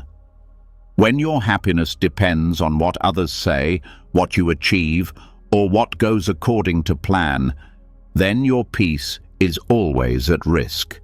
But when joy arises without cause, when it lives in the center of your being like a quiet sun, then even the storms don't shake it.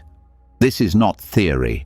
This is a lived energy, and it begins with a shift in how you see your own presence in the world. In the Bodhisattva teachings, the mind is not a container for personal gain. It is a transmitter of energy. Your thoughts, your mood, your presence, all of it affects the space around you, whether you speak or not, whether anyone sees you or not. And when you begin to understand this, you realize that your peace is not private. It radiates. So the joy you cultivate, even if it's quiet, even if it's just a gentle smile in the dark, becomes an offering, not to prove anything, not to get anything, but because there is something inside you too generous to keep to yourself. The smile without cause is not a fake smile. It's not plastered on top of pain. It's a deep expression of freedom. Freedom from needing everything to be perfect in order to feel good. It doesn't ignore sadness. It includes it. It holds space for everything and yet still chooses to uplift. That's the bodhisattva joy, and anyone can access it, not by force, but by presence, not by control, but by openness. One of the most surprising things about this kind of joy is how light it feels. It's not intense, it's not dramatic, it's soft. It's the kind of happiness that rests in the eyes, that hums beneath the words, that moves through silence like warmth. And the more you practice mindfulness, the more often it appears, unannounced, unearned, but unmistakable. This is not something the world teaches often. Most people are told their joy must have a reason, that it must be tied to success, pleasure, praise, or romance. But Buddhism says otherwise. The bodhisattva's smile arises not from what they receive, but from what they give. And what they give is energy, not just action, but presence, uplifting the space just by being in it. To practice this doesn't require being visible. You don't need to speak. You don't need an audience. It can begin alone, in a room, in your bed, walking down a hallway, washing a dish. You just begin with breath. You feel your feet. You soften your face, and you allow a smile to arise, not to impress, but to align. You remember that this moment is alive, that awareness is here, that even now, even with no special reason, peace is possible. The mind might resist at first. It might ask, why smile now? What's the point?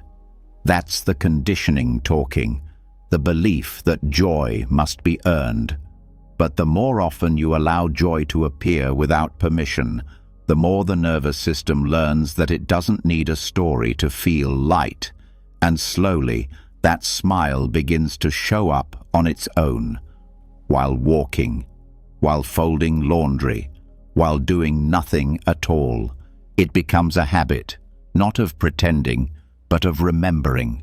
Because deep down, this smile is a remembrance that who you are underneath all the stress and noise is already whole, already kind, already full of light.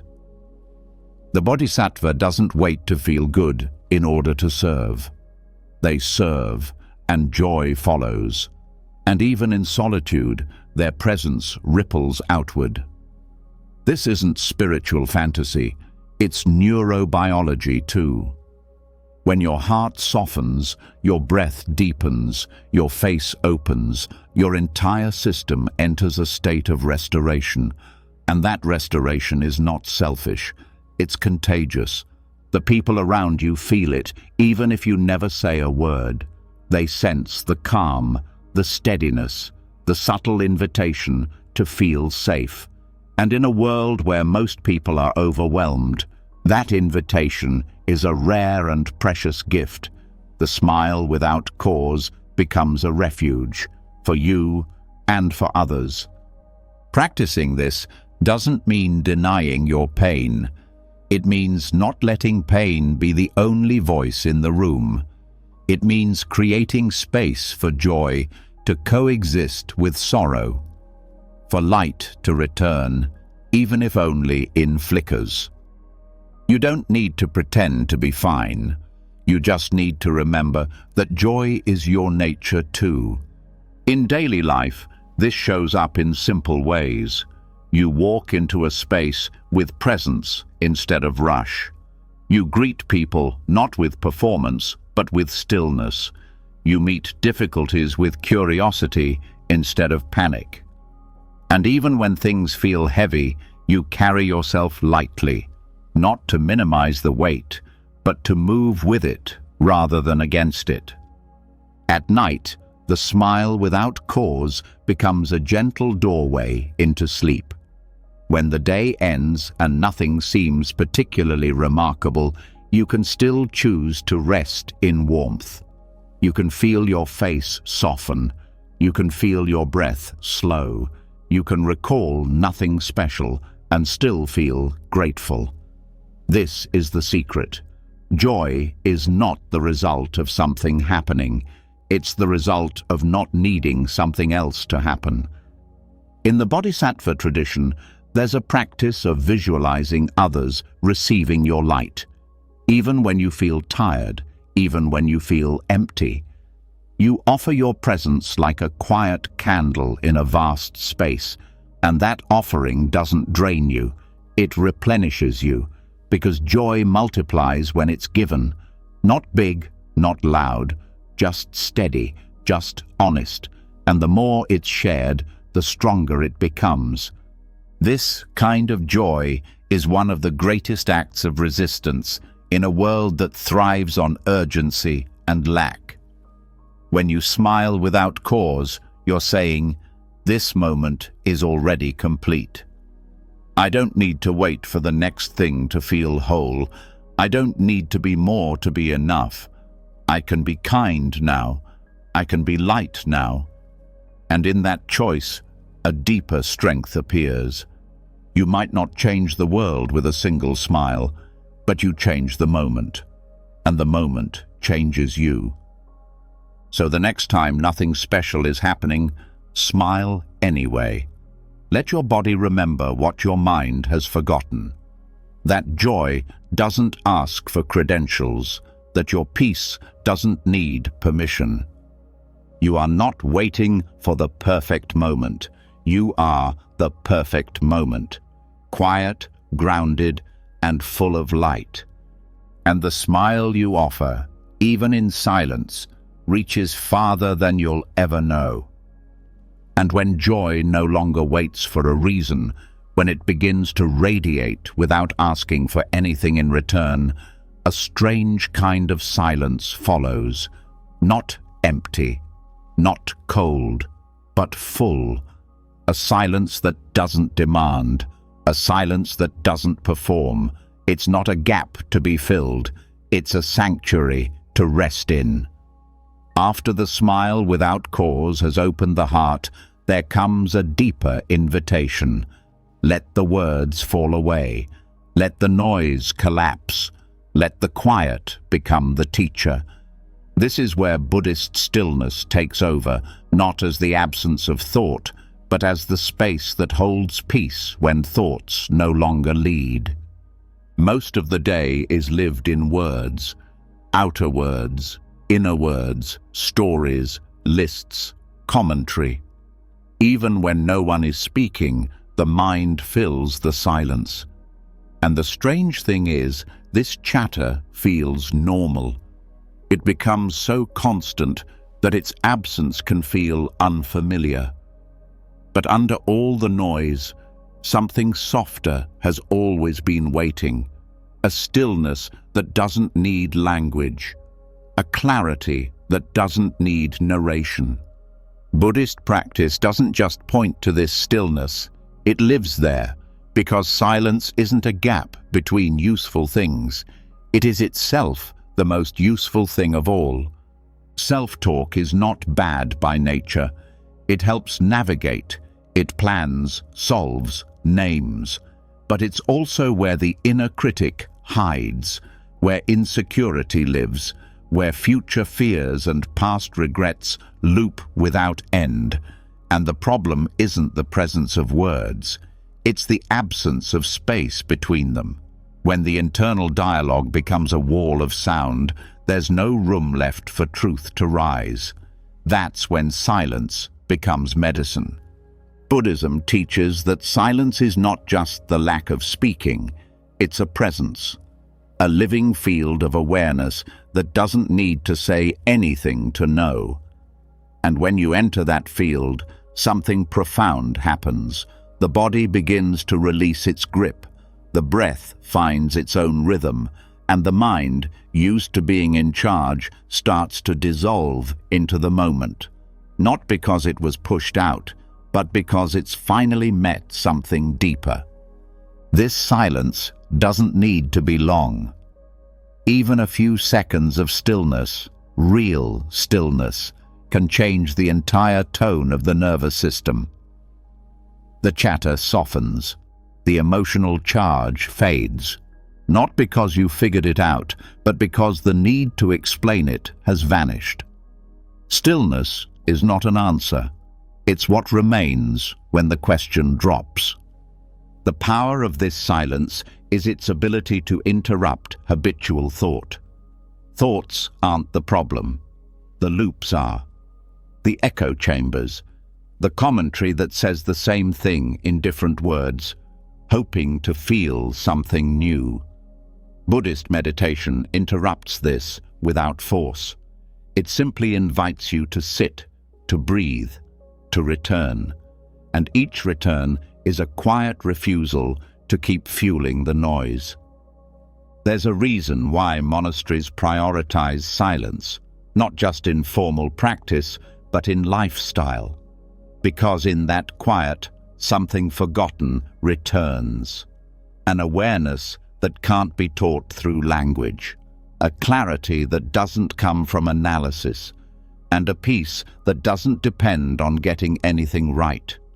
When silence is held long enough, the mind gets tired of talking, and when it stops, everything softens. Stillness doesn't erase thought. It surrounds it, makes room for it to move without crashing into itself. In that room, thoughts become clearer, wiser, less charged, because the silence holds them like a parent holds a child, not to control, but to steady. And over time, that holding rewires the nervous system. Thoughts that used to scream now whisper. Thoughts that used to race now rest. And the identity built around them begins to fall away. This transformation isn't dramatic, it's subtle. It's felt in the way breath moves differently, in the way tension lets go without being told, in the way you stop needing to explain yourself to yourself. Because silence doesn't demand explanation, it just is. And in that isness, you remember what it's like to be without having to perform being. Practicing silence means noticing the spaces between thoughts, noticing the end of the exhale, the pause before the next sentence. These aren't gaps to hurry through, they are doors.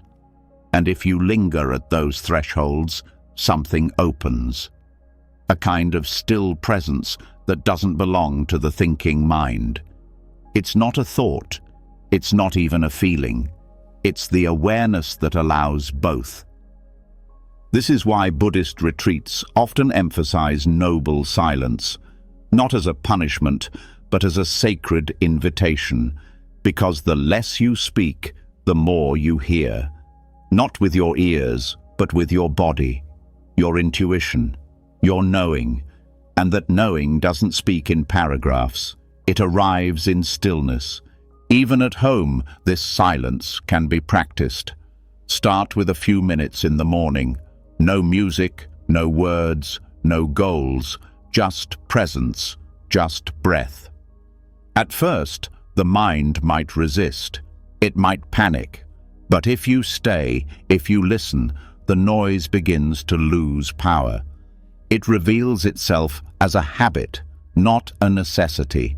And in its place, silence becomes a friend. Silence also reshapes how you interact. When you're not constantly narrating your thoughts, you listen differently. You hear the emotion under someone's words. You notice pauses. You speak less.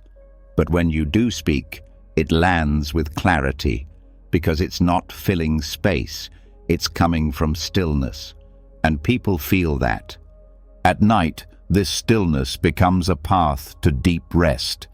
Instead of filling the quiet with more thinking, more reviewing, more self-talk, you let the quiet remain. You let silence cradle you. You let the breath move without directing it. And sleep comes not as escape, but as a deep continuation of peace. Because the mind has been trained, even for a few minutes, to trust stillness over sound. There is a practice in Zen Buddhism called shikantaza, just sitting, no mantra, no focus object, just sitting, just being. And in that pure being, the silence isn't empty, it's full. It contains the entire world, because in the absence of striving, the presence of everything else becomes visible. The light, the body, the breath, the now. All of it held in the silence you once thought was nothing. You don't need to renounce speech to access this. You just need to notice how often you try to escape stillness. And then, gently, stop running. Turn toward it. Feel the quiet. Let it wash over you, not to achieve anything, just to remember that underneath every word, every thought, every idea, there is this space, always here, always waiting, always full. And when the chatter comes back, as it will, you don't fight it. You notice it. You let it pass, and you return again, over and over, until the silence becomes your home, not your enemy, until the mind no longer fears the quiet, until peace becomes louder than thought. This is what stillness teaches, not how to escape the mind, but how to hold it with such calm that it no longer needs to shout. And in that holding, your deepest self is revealed, not through thinking, but through being. You're not here to out-talk your thoughts. You're here to out-silence them. And when silence starts to speak louder than thought, when the mind no longer needs to fill every space with noise, what remains is a clarity that can't be found in words. That clarity doesn't bring more control. It does the opposite. It reveals the truth the mind has been trying to outrun, that some things will never bend to your will. Some outcomes will never be predictable. Some situations cannot be fixed, explained, or reversed. And in that awareness, a deeper practice begins. Not resistance, not surrender in weakness, but surrender in wisdom. The kind of surrender that frees the heart without guilt. The kind of surrender that sets you down gently in the truth of what is. This is conscious surrender. Most of what exhausts the modern mind is not doing, it's over-controlling. It's the need to manage not just tasks, but emotions, relationships, opinions, and every possible future. It's trying to carry situations that don't belong to you. It's blaming yourself for not fixing what was never yours to fix. This is where the tension lives, not in the moment, but in the illusion of responsibility. The weight of believing that if you just tried harder, thought longer, sacrificed more, everything would turn out better. But Buddhism offers a different way forward. It teaches that surrender is not the same as defeat. In fact, conscious surrender is a form of strength. Not the strength to win, but the strength to release. Not giving up, but letting go of what never belonged to you. It's not passivity, it's clarity. Because once you stop trying to control what's uncontrollable, you free up space, emotional, mental, physical, to be present with what you can actually influence, your own state of mind. This begins with a question. What are you still carrying that doesn't serve you? Not in theory, but in this moment. Is it a regret from years ago? A conflict you keep replaying? A fear about someone else's choices? A burden to prove yourself, to protect everyone, to get everything just right? The moment you name it, you start to loosen the grip, because most suffering isn't from the event, it's from the ongoing attempt to control what's already happened or what hasn't happened yet. Buddhist surrender is not giving in, it's bowing to the truth. It's recognizing that impermanence is not a flaw in the system, it is the system. Everything changes, everything moves, and control is often the mind's way of trying to deny this. But what if control isn't safety? What if true safety comes from trust, not in a perfect outcome, but in your ability to meet whatever arises with presence? This kind of surrender doesn't erase pain. It just ends the extra pain of trying to dominate what cannot be touched. And when that effort stops, there is a deep exhale that reaches through your whole body. A quiet settling that says, I don't have to hold this anymore. That release is not abandonment, it's wisdom. The wisdom that knows your peace is more valuable than your illusion of control. There's a teaching in Buddhism called upekkha, equanimity, the ability to stay steady with all things, and conscious surrender is part of this. It's the willingness to let go of the fight with life, not to roll over, but to stop arguing with the reality that this moment is exactly what it is. That doesn't mean liking everything. It means meeting it as it is, without denial, without panic, without guilt for not changing what is unchangeable. One of the quiet poisons that blocks surrender is guilt. The belief that if something went wrong, it must be your fault. That if someone else is struggling, you failed them. That if life didn't go to plan, you're somehow to blame. But guilt, when left unchecked, becomes a leash that tethers you to control. Because if you're at fault, then fixing it becomes a moral obligation. But not everything is yours to fix. Buddhism encourages clear seeing. To look deeply into your role, your actions, your intentions, and then let go of what's beyond your reach. That doesn't mean being careless. It means being honest. There is a difference between responsibility and over-responsibility. The first is grounded. The second is soaked in fear. Conscious surrender is what untangles the two. It allows you to respond with care, but without carrying shame for what lies outside your influence. In meditation, this surrender begins as a practice of release. You notice tension in the body, shoulders, jaw, belly, and you let it soften.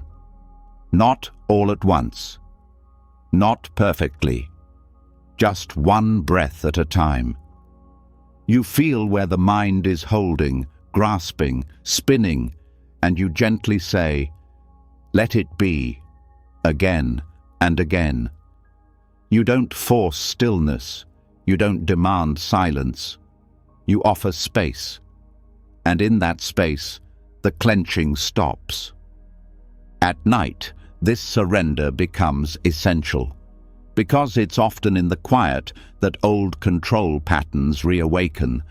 The mind replays what didn't go right. It prepares for what might go wrong. And if you don't intervene with mindfulness, that spiral deepens, but surrender interrupts it. You return to the body. You feel the bed beneath you. You soften the muscles that think they need to hold the whole world. You whisper to yourself, "This can wait. This isn't mine right now." And even if nothing changes externally, the body hears the signal, and it rests. The practice of surrender also touches relationships, because much of what people suffer from is not just their own pain, but the pain of others. Wanting loved ones to heal, wanting people to change, wanting to protect everyone from their own lessons. But conscious surrender says, "I will love fully, but I will not try to control someone else's path. I can offer wisdom, I can set boundaries, but I cannot walk their road." And in that letting go, something sacred happens. The love becomes cleaner, less tangled, more peaceful. Even with your own inner growth, surrender matters. The mind wants to rush healing, to fix quickly, to become enlightened fast. But this too is a form of control. Buddhism teaches patience, not because transformation is slow, but because it cannot be forced. You water the seed, you care for the soil, but the unfolding belongs to time, not will. And surrender is what allows that growth to happen naturally, without guilt, without shame, without urgency. One of the most beautiful things about this practice is that it brings relief, not dramatic, but real. When you release false responsibility, energy returns, space returns. The breath feels deeper because it's not pushing.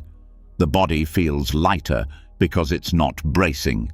And the mind begins to trust the present again, not because it's perfect, but because it's no longer being controlled. You begin to realize that the deepest peace does not come from mastering life. It comes from meeting it, fully, gently, honestly. And when things don't go your way, you don't collapse. You bow, not in weakness, but in reverence, because you understand now that letting go is not losing. It's returning to what you can hold and releasing what holds you back. Conscious surrender is not something you achieve once. It's a moment-by-moment decision. To loosen the grip, to trust the breath, to believe that you don't need to manage everything in order to be okay. And each time you practice it, your nervous system remembers, your body remembers, and slowly the inner war with life ends. So, if there's something tonight that still feels heavy, ask yourself, is this truly mine to carry? And if not, can I set it down? Not because it's solved, not because it's gone, but because holding it longer won't help. And if it is yours, can you hold it without guilt, without panic, without clinging to the outcome? Can you stay with it gently, like the breath, held lightly, not gripped?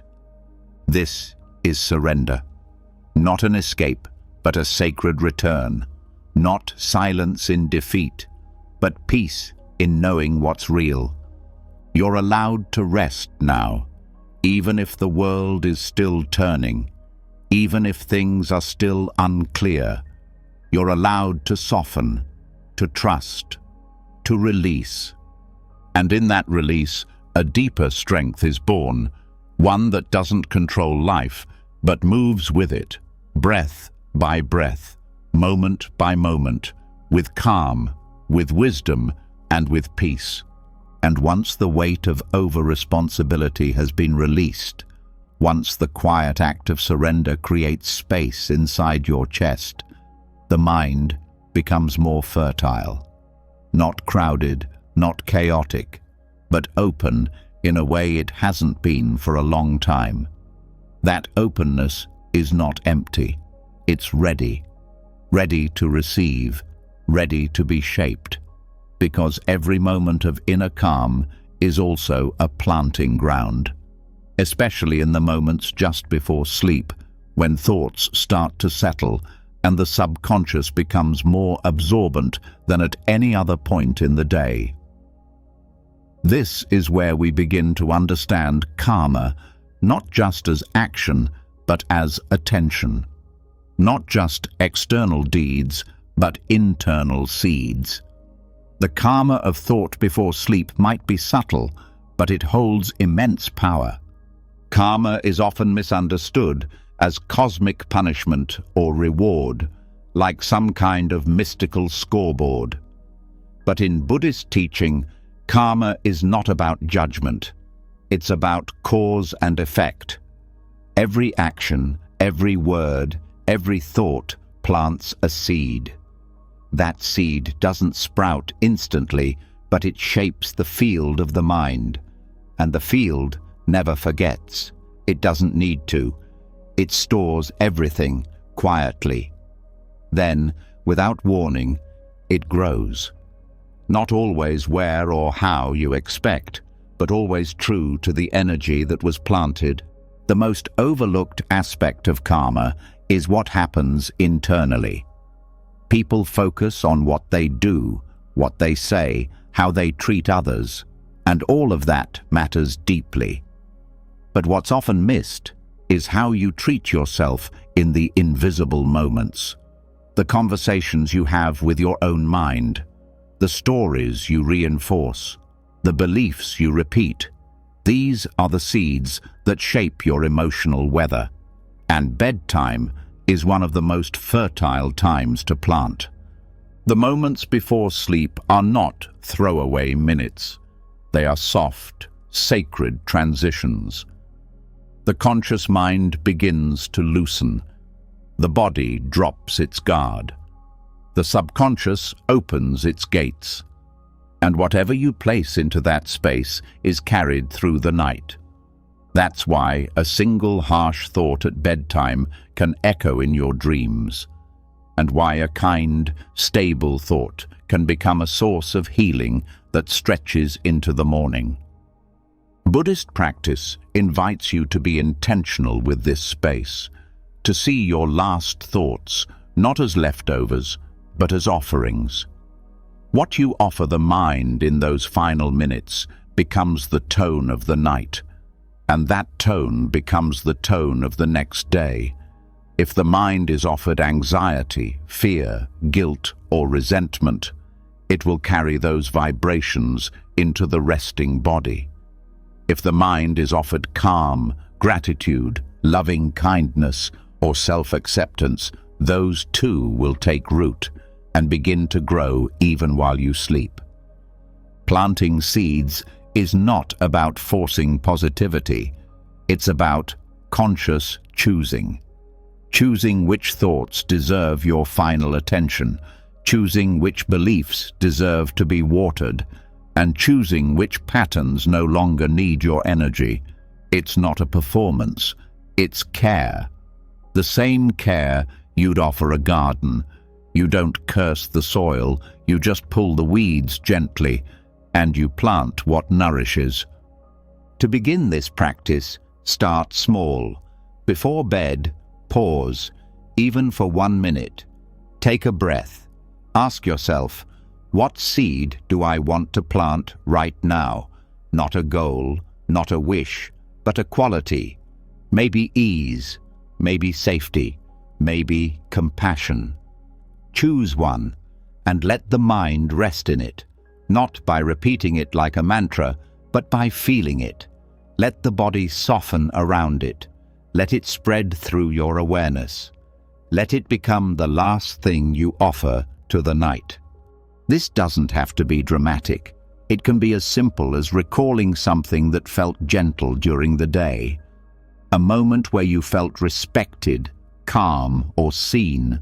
A moment where you felt connected. Let that memory settle into your body, not to cling, but to nourish.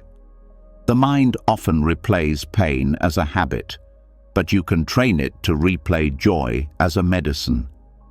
Another seed to plant is gratitude, not as an obligation, but as an opening, not a list, but a feeling. One thing that felt good today, one thing that didn't go wrong, one thing that reminded you that peace is possible.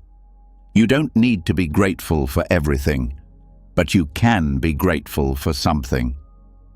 And that one thread of gratitude, when felt sincerely, sends a signal through your entire nervous system. It tells the body, we're safe, we can rest. That signal allows deeper sleep, fewer nightmares, a steadier waking. There's also a deep karmic effect to the way you speak to yourself before bed. The final tone of your inner voice matters. If it's harsh, the body tenses through the night. If it's kind, the body releases. So instead of reviewing mistakes or panicking about tomorrow, you can choose a softer dialogue. Something as simple as, I did my best, or I release this now, or whatever tomorrow brings, I'll meet it with presence. These phrases are not affirmations. They are seeds. They don't need to convince. They only need to be planted. And sometimes the most powerful seed is stillness. No words, just breath, just being. The absence of striving is itself a powerful imprint. Letting the last few minutes before sleep be free of effort, free of needing to be anything or solve anything, is one of the most healing things you can offer your system. It tells the deeper mind, nothing is missing. Nothing needs to be added. This moment is complete. And that message is remembered long after you drift into unconsciousness. Over time, this practice rewires your relationship with sleep itself. Sleep stops being an escape and becomes a sanctuary. It becomes a time of integration, not avoidance. And in the morning, you begin to feel the effects. Not just in mood, but in resilience, in clarity, in how quickly you return to center after stress. Because the seeds you plant don't just stay in the night. They shape your next thoughts, your next reactions, your next choices. This is the quiet power of inner karma. It's not loud, it's not public, but it is transformative.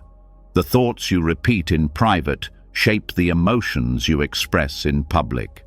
The stories you tell yourself at night become the posture of your day, and the beliefs you rehearse before sleep become the emotional climate you wake up in. That's why this practice is not optional for deep peace. It's essential. Not as a burden, but as a gift. The mind is always growing something, and when you're not choosing what to plant, the weeds choose for you. But when you do choose, when you decide to meet yourself with care, everything changes, slowly, quietly, and completely. And none of this requires perfection. Some nights will be messy. Some thoughts will be stubborn. Some seeds will take longer to sprout. That's okay. The mind is a field that's been shaped by years of patterns. It doesn't change in one night, but it does change. And every time you pause before sleep and offer something kind, something beautiful, something peaceful, you shift the entire field. So tonight, as your body prepares to rest, ask yourself gently, what am I planting right now? And if the answer feels heavy, plant something lighter. Not because the heavy thing doesn't matter, but because it's not the only thing that's true. Let something else take root beside it. Let hope grow beside fear. Let calm grow beside uncertainty. Let love grow beside the ache of not knowing. Because in the mind field, there is always room, always time, always another chance to plant something better. And sleep, when met with care, becomes more than rest. It becomes renewal. And once you've begun planting the quiet seeds of thought at night, once you understand that your inner field responds to intention more than effort, a new kind of trust starts to emerge. Not the kind built from control, not the kind fueled by having all the answers, but a slower trust, a deeper trust. The kind that says, maybe I don't need to solve everything before sleep. Maybe my awareness is enough. Maybe the healing doesn't come from fixing, but from floating. Letting the mind rest on the surface instead of diving into the depths with urgency.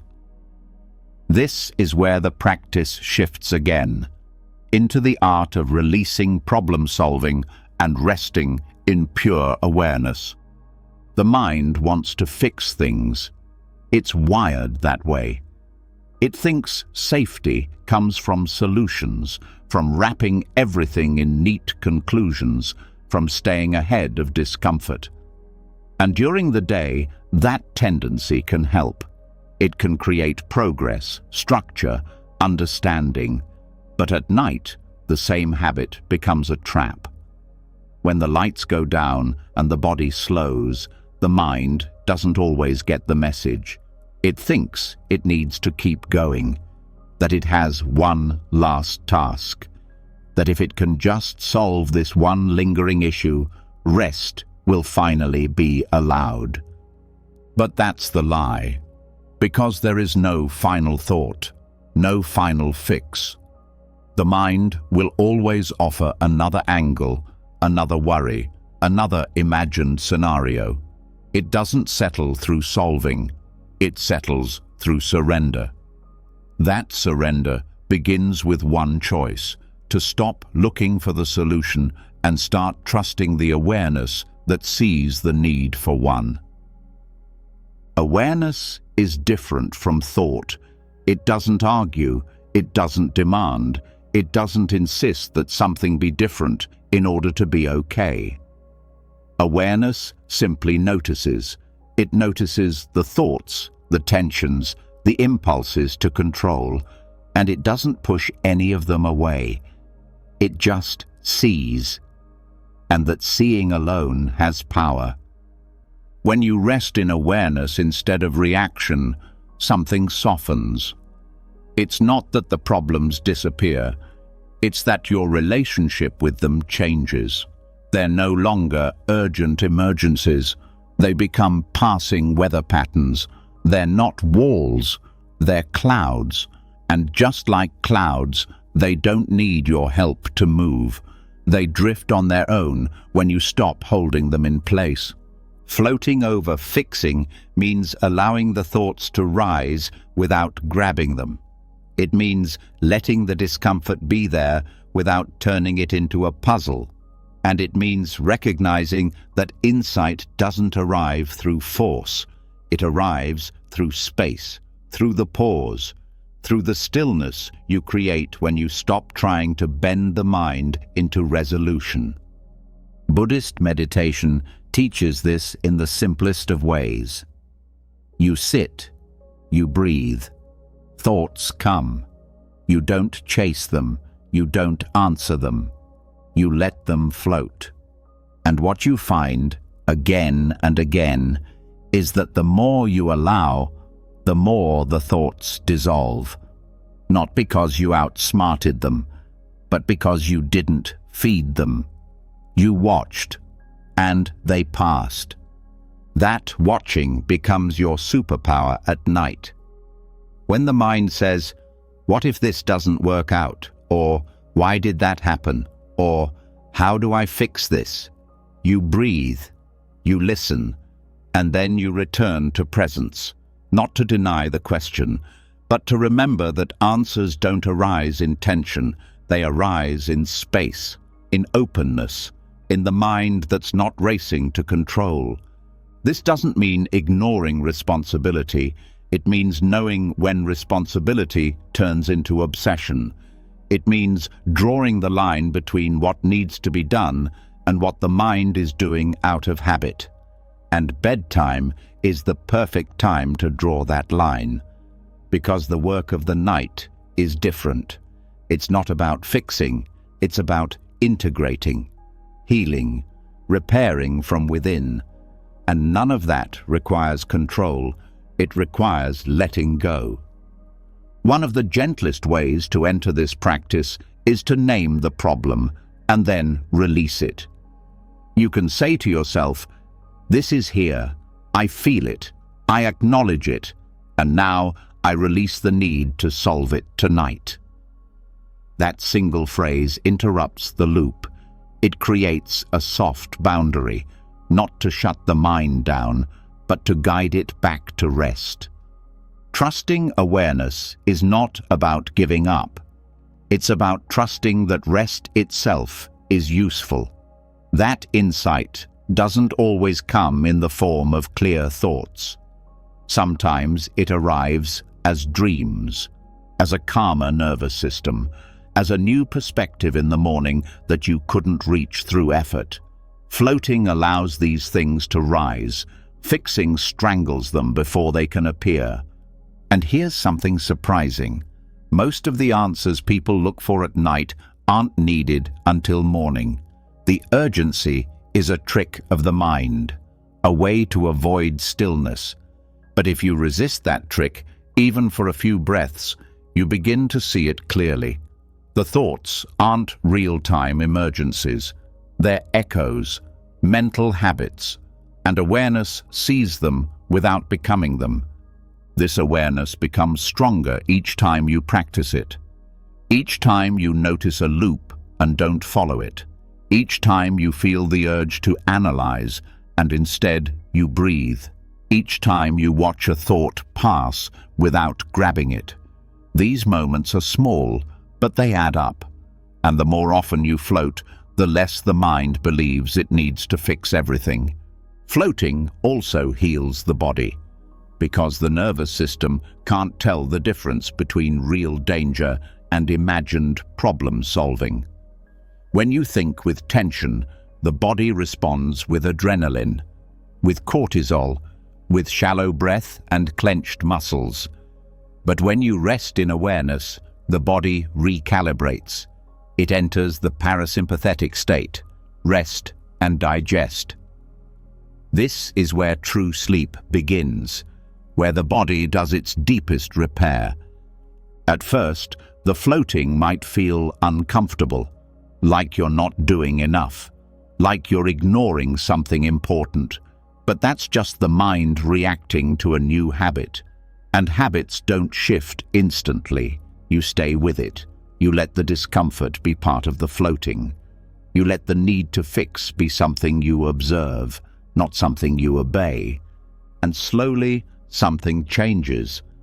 The thoughts lose urgency. The body learns to relax without closure. And the breath becomes your anchor, not because you made everything right, but because you stopped trying to. This practice also teaches humility. It reminds you that you're not supposed to have all the answers, that some clarity only comes when you're not looking for it. And that's okay. You're not failing by not fixing. You're healing by resting. And healing is what creates true solutions, not the frantic kind, but the kind that lasts. As the night deepens, you return again and again to presence, to breath, to body. You say gently, "I don't need to know right now. I only need to be." And that being becomes your freedom. It becomes your safety. Because it's not built on control, it's built on surrender. And in that surrender, the mind finally understands. Awareness is enough. So tonight, let yourself float. Let the thoughts be there without fixing. Let the feelings rise without analyzing. Let awareness hold it all without needing to change it. Because in the space where nothing is forced, everything can unfold, quietly, naturally, and exactly when it's ready. And once the mind stops gripping for answers, once it learns to float instead of fix, what's left is a quiet kind of openness. That openness doesn't ask for more thoughts. It waits, it watches. And sometimes what it sees next can be uncomfortable. Not external problems, but internal residue, feelings not fully processed, words you've spoken to yourself that still sting, judgments that never got washed away. And in the stillness, these smudges rise to the surface of your awareness, not to punish you, not to shame you, but to be seen clearly, to be wiped clean, gently, with something stronger than self-criticism, something softer, something honest. This is where self-compassion becomes a mirror cloth for the mind. The mind is like a mirror. It reflects what is. It holds memories, impressions, reactions, and over time it becomes clouded by those impressions. Like fingerprints on glass, each harsh thought, each suppressed feeling, each unkind judgment leaves a mark. And when there are too many, it becomes harder to see clearly. You don't just misperceive the world, you misperceive yourself. You start to believe the smudges are part of the glass, that the distortion is the truth. But it's not. The truth is always there, beneath the marks. And what removes them is not perfection or punishment, it's compassion.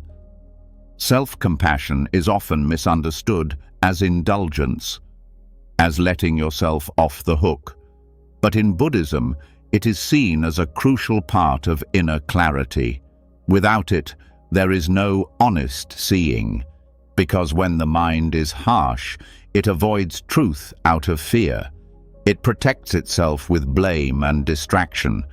But when the mind is kind, it can look directly at itself. It can hold its own imperfections without collapsing. It can say, "Yes, this hurts. Yes, I did that. Yes, I'm still worthy." That kind of clarity cleans the mirror, not by scrubbing harder, but by wiping with care. The power of self-compassion is especially strong before sleep, because during the day, your defenses are up, your roles are active, your attention is pulled outward, but at night, everything softens. The subconscious becomes more available, and in that softness, harshness echoes louder. If you go to sleep steeped in self-judgment, it settles into your nervous system like a stain. But if you meet yourself with compassion, true, honest compassion, something else happens. The nervous system releases, the breath deepens, and the mind begins to heal itself from the inside out. This doesn't mean sugarcoating your mistakes. It means holding them with warmth instead of shame. Shame freezes the mind. Compassion melts it. not into weakness, but into flexibility. And that flexibility is where change begins. Because real transformation doesn't come from self-attack. It comes from self-trust. You don't grow because you hate where you are. You grow because you believe you're worth tending to. Practicing this isn't about saying nice things to yourself just to feel better. It's about being real. It's about noticing where you're still carrying pain that hasn't been named, where you're still criticizing yourself for something long past, where you're still trying to earn your own approval. And then, in that moment of recognition, choosing to soften. Choosing to speak to yourself not as a project, but as a person. You can do this through gentle phrases, not affirmations you don't believe, but simple truths. That was hard today. I didn't know what else to do. I'm still learning. These words, when felt sincerely, act like warm water over a cold mind. They don't change the facts, but they change the environment in which the facts are held. And that change is what begins to clear the mirror. This is especially important for old patterns, habits of thought that have become reflex, the voice that says, "I'm not enough. I always mess up. No one really sees me."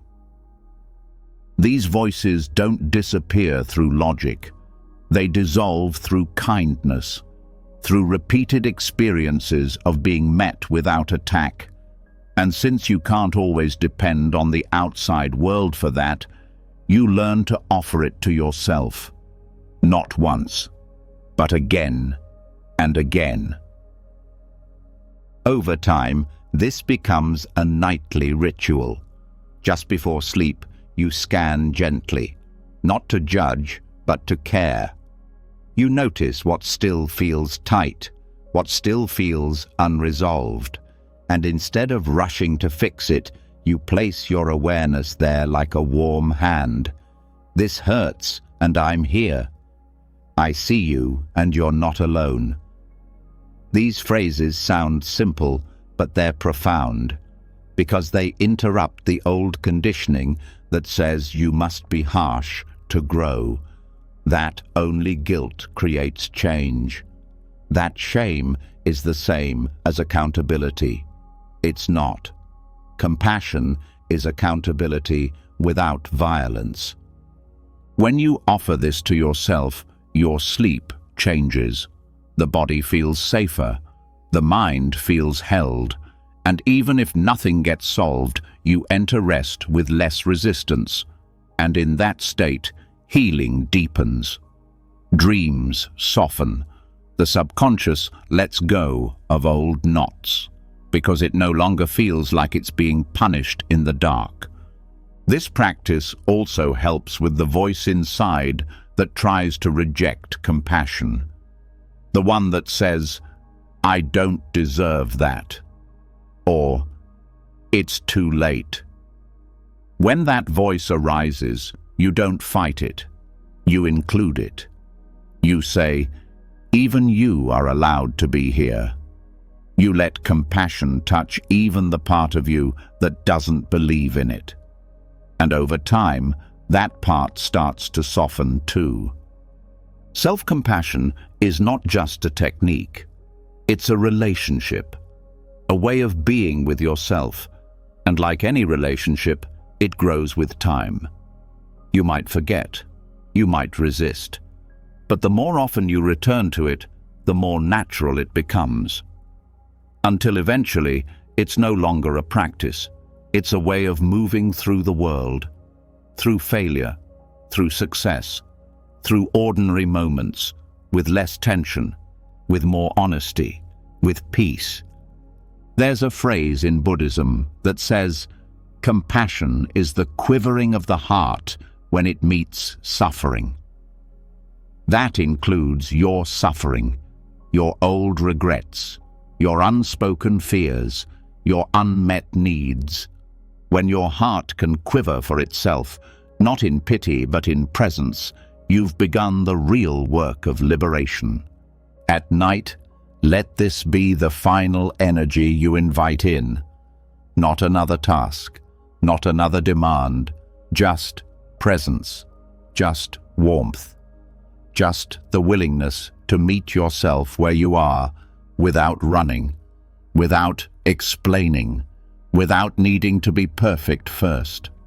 That meeting is the wiping of the mirror. That meeting is the healing. And as the mind clears, what you begin to see isn't more flaws, it's your own light. The light that was always there, underneath the smudges. Not because you earned it, but because you stopped covering it with punishment. You're not broken. You're not behind. You're not failing. You're just learning how to see clearly again. And tonight, self-compassion is the cloth that helps you remember. And after wiping the smudges from the mind with self-compassion, after finally letting yourself be met with gentleness instead of judgment, what remains is a softness you may not recognize at first, a stillness not wrapped in fear, a quiet that feels less like absence and more like presence. But the heart, especially one that's been hardened by years of pressure, doesn't always know how to trust this peace. So it needs something symbolic, something steady, something sacred. That's where visualization becomes more than imagination. It becomes healing. Because tonight, you don't have to sleep alone in your mind. You can sleep beside the Buddha. This isn't about belief or religion. It's about nervous system language. The mind doesn't need doctrine. It needs safety. It needs symbols that calm, rhythms that soothe, images that carry peace deeper than logic. And the presence of the Buddha in this practice is not an external God. It is a field of awareness, a calm intelligence, a radiant presence that sits beside you, not to fix, not to judge, but simply to be with you. The idea of sleeping with the Buddha is simple but powerful. It's the practice of inviting an enlightened presence, one that's pure calm, pure compassion, pure wisdom, into the space of your rest. Not just as a symbol on a wall, but as a presence in your subconscious. A field of quiet, knowing that stays with you as your thoughts dissolve and your body begins to fade into sleep. Before you begin, let the body settle. Let the breath lengthen. Let the room be still. And in that stillness, call to mind the image of the Buddha, not as a statue, not as a distant ideal, but as a calm being seated next to you, their posture relaxed, their gaze kind, their presence unshakably peaceful. There's no need to make this perfect. Just feel it. Let the idea form naturally. Let the energy of that presence begin to settle around you like warm air. Now notice how the body reacts. Not what the mind says, but what the body does. Does the breath slow? Do the shoulders drop? Do the thoughts soften just a little? This is the nervous system responding to the presence of calm. And you're not making this up. You're remembering something ancient, something the body knows but often forgets. That it is allowed to rest in the presence of wisdom. The Buddha does not speak. He does not teach in words. His presence is the teaching. His silence is the message. He sits beside you with full awareness and zero judgment. He knows your suffering. He knows your restlessness, and he does not need you to be anything other than what you are. His presence accepts everything, and that acceptance begins to teach your body how to do the same. With this visualization, the space around you begins to shift. The air feels safer. The thoughts feel less important. You're no longer the only one holding yourself through the night. There is support here, not in the form of solutions, but in the form of presence. Steady, unwavering presence. And the subconscious begins to listen. As you continue to breathe, let yourself lean into this energy. Let your weight shift slightly in your imagination toward this calm being, this silent field of peace. Not because you're seeking comfort, but because the body wants to remember how to rest, how to let go, how to trust that being held doesn't require explanation. The more you return to this visualization, the deeper the subconscious begins to associate rest with safety. And the deeper that association becomes, the less effort it takes. The nervous system starts to recognize this presence as a signal, a turning point, a transition from effort to ease. And just like a child calms when held by someone who is calm, your body begins to entrain to the energy of the Buddha. Not metaphorically, physiologically. This practice works even if the image is vague, even if you don't know exactly what you're seeing. It's not the clarity of the picture, it's the clarity of the energy, the tone, the feeling, the stability of knowing that you are not alone inside your own mind tonight, that the field beside you holds wisdom beyond words, and that wisdom is not afraid of anything you bring to bed. You may notice thoughts rise as this presence settles in. Old worries, old stories, old tensions. That's natural. They rise not to disturb you, but to be soothed. You don't have to fix them. You don't have to argue. You just let them pass through the space between you and this presence. Let them move between your breath and his calm gaze. Let them dissolve in the silence that holds you both. Over time, this visualization becomes more than a technique. It becomes a doorway, a way of exiting the tight box of self-protection and entering a room where everything is seen, everything is held, and nothing is judged. That room is the space of awakened awareness, and the more often you visit it, the easier it becomes to live there. This practice is especially powerful for the part of you that feels alone, the part that carries too much, that thinks it's responsible for everything, that feels like peace is something that must be earned. Because the Buddha's presence teaches something without words. Peace is already here. It was never outside you. You just forgot how to touch it. This doesn't mean the Buddha solves your problems. It means you stop needing every problem solved in order to sleep. You stop needing to be healed before you can rest. You stop needing to understand everything before you can surrender. Because in this space, peace is not the result of fixing, it's the result of being. And even when you forget this presence, it doesn't leave. It lives in the breath, in the stillness between thoughts, in the silence behind your worries. You can return to it with a single exhale, with a single soft thought. I'm not alone in this mind tonight. You can even give this presence a gesture. Maybe he places a hand over your heart. Maybe he simply sits beside you, unmoving. Maybe he mirrors your breath until you forget which one of you is breathing. However you feel it, trust it. This is not fantasy. It's nervous system memory. It's spiritual architecture, and it's ancient. So let yourself drift now. Let the image fade if it wants to, or stay. There is no right way.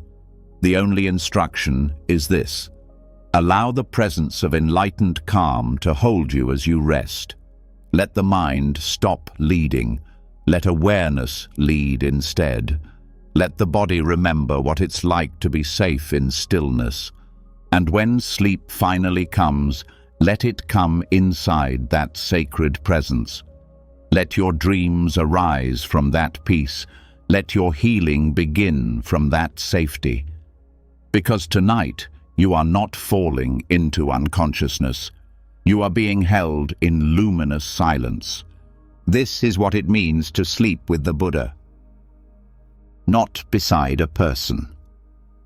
Beside peace itself. And after resting beside the calm presence of enlightened peace, after letting go of the pressure to fix, after remembering that safety lives in stillness, a deeper strength starts to rise quietly from within. It doesn't shout. It doesn't need recognition. It simply stands, strong, calm, present. This isn't the loud strength the world rewards. It's not the kind that overpowers or forces. It's the kind that sees pain and doesn't run. The kind that speaks gently when the mind is loud. The kind that stands in the storm without needing to push it away. This is the gentle warrior within, and this next practice helps you hear that voice again, not as fantasy, but as a real inner courage that already lives in you. For many people, the first voice they hear inside is harsh. It comments, it critiques, it compares, it tells stories that are meant to protect, but often end up hurting. You're not doing enough. You should be better by now. What's wrong with you? These phrases become so normal that their damage is invisible. They don't sound aggressive, but they erode the soul quietly. They drain confidence. They dull presence. And over time, they form a background noise that feels impossible to escape. But Buddhist practice doesn't try to fight this inner voice with more noise. It doesn't shout over the critic.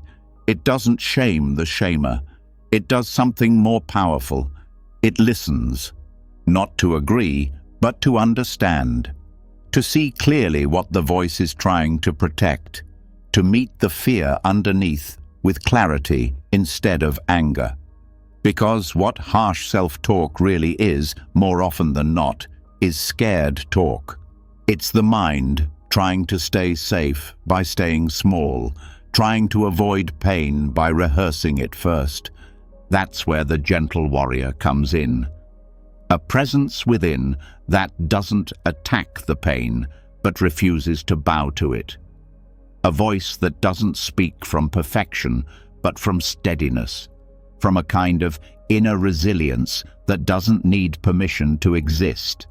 This voice doesn't need to be loud, it only needs to be consistent, and the more it's practiced, the more it replaces the old narratives with new ones.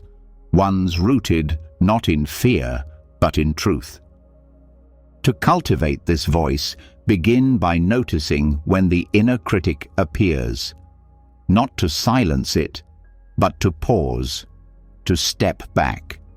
You hear the thought, "I'm not doing enough," and instead of reacting, you breathe, you listen, and then you ask, "Is that really true?" Or, "Would I say that to someone I love?" These questions create space, and in that space, the gentle warrior has room to speak. The warrior voice doesn't say, "Everything's perfect." It says, "This is hard, and I can handle it." It says, "I've fallen before, and I got back up." It says, "I am not my worst moment." These are not motivational slogans. They are reminders, anchors. They root you back into a deeper part of yourself that knows how to keep going, not with force, but with steadiness. This practice is not about pretending to be fearless. It's about learning how to move with fear without collapsing. Buddhist courage is not about being above emotion. It's about staying present with emotion without letting it take over. That's the warrior's path, not the path of aggression, but the path of presence. The one who feels everything and still chooses to return, still chooses to speak gently, still chooses to stay. At night, this becomes especially important, because that's when the harsh voice often gets louder. When the mind is quiet, old patterns rise, and if you're not careful, the last words you hear before sleep are the ones that hurt. But this can be changed. You can meet that voice with a new one. One that says, "You've done enough for today," or "You don't have to be perfect to be worthy." These words might feel unfamiliar at first, but the more you hear them, the more you believe them. The gentle warrior also teaches boundaries, not just with others, but with your own mind. It knows when to say, "That thought doesn't belong here," not by pushing it away, but by refusing to feed it. Not every thought deserves your attention. Not every story deserves your belief. And the warrior knows how to walk away from what no longer serves, without guilt, without drama. Just calm, clear refusal. This isn't spiritual bypassing, it's maturity. The maturity to know the difference between self-inquiry and self-harm. The difference between honest reflection and emotional self-punishment.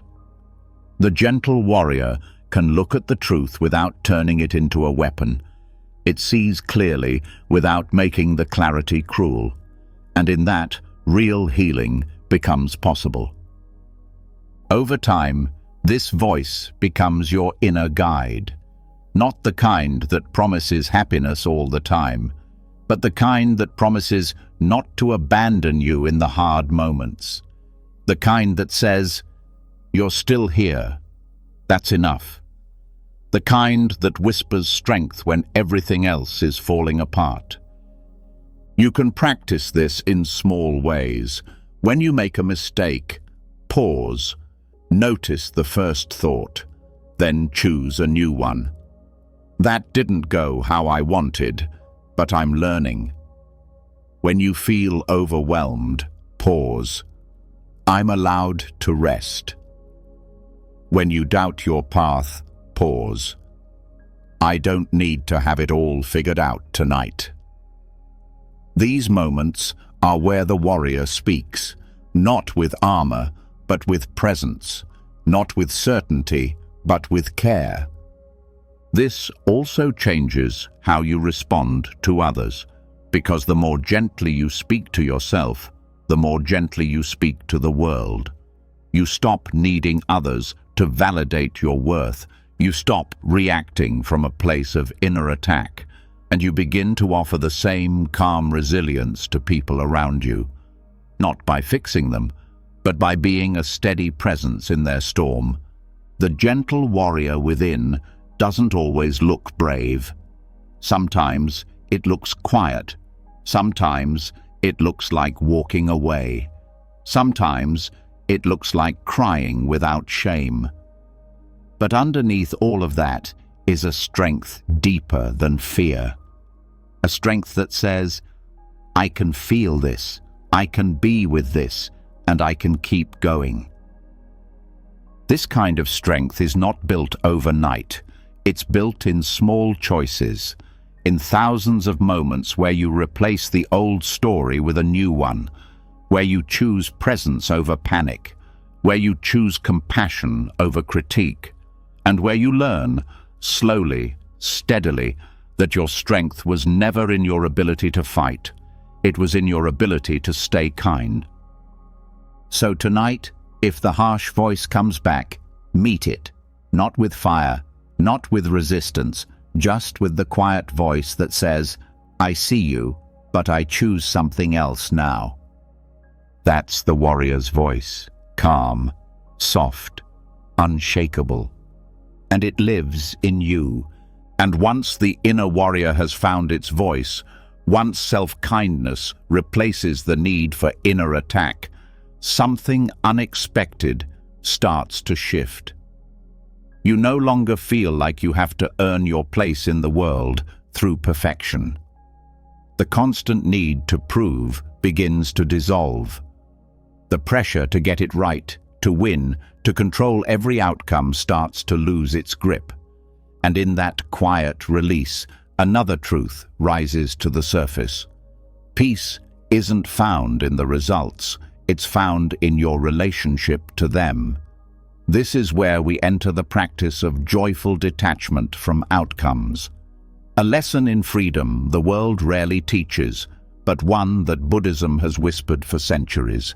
Every day, most people act from a place of measurement. The decision to work, speak, move, rest, or even care is filtered through a lens of, "What will I get from this?" Results become the driver. Effort is only seen as valuable if it leads to recognition, reward, or success.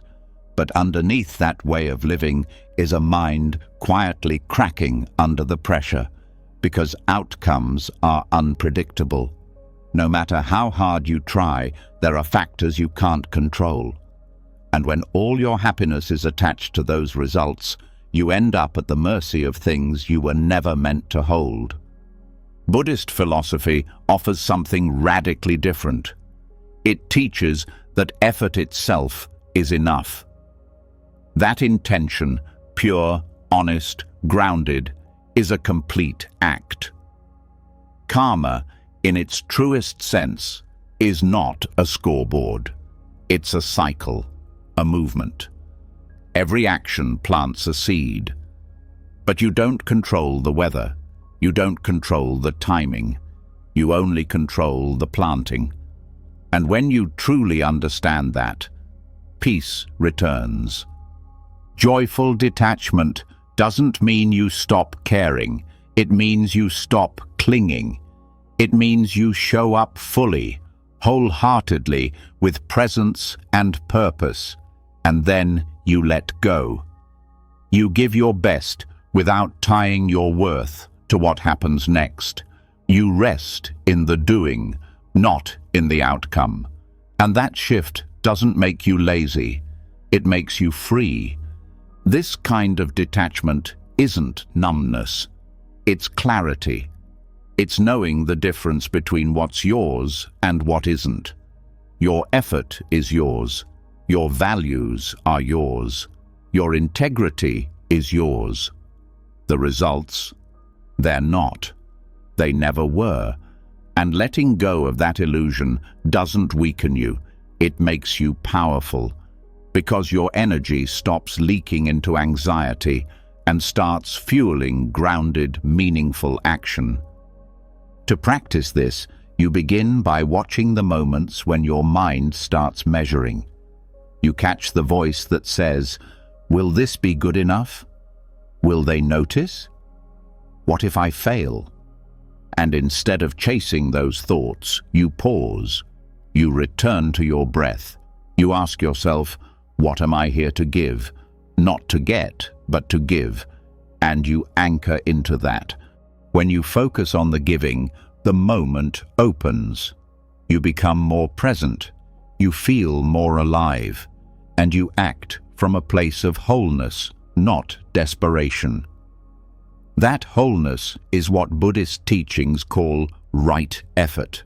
It's not the effort of pushing, it's the effort of alignment. Of knowing why you're doing what you're doing and being okay even if it leads somewhere unexpected.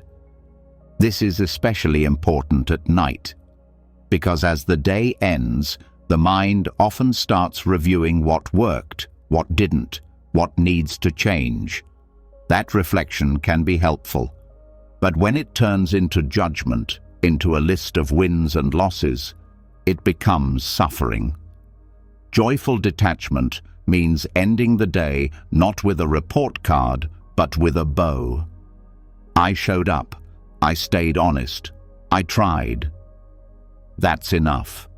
And when that's truly enough, something else rises. Joy. Not the joy of winning, but the joy of being.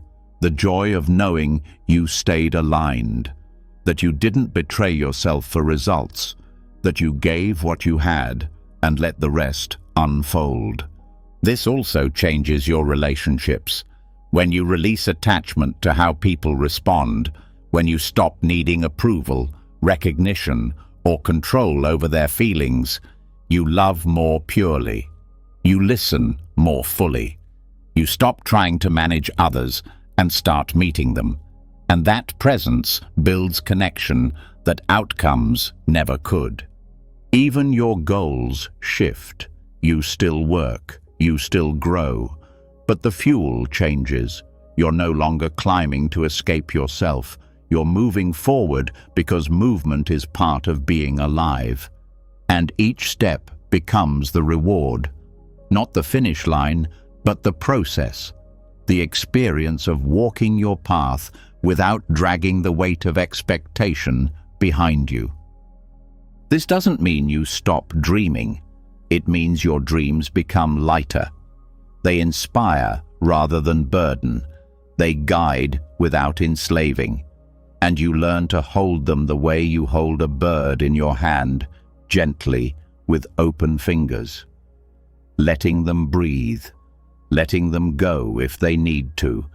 Trusting that if the flight is meant for you, it will come back. And if it doesn't, something better will grow in its place.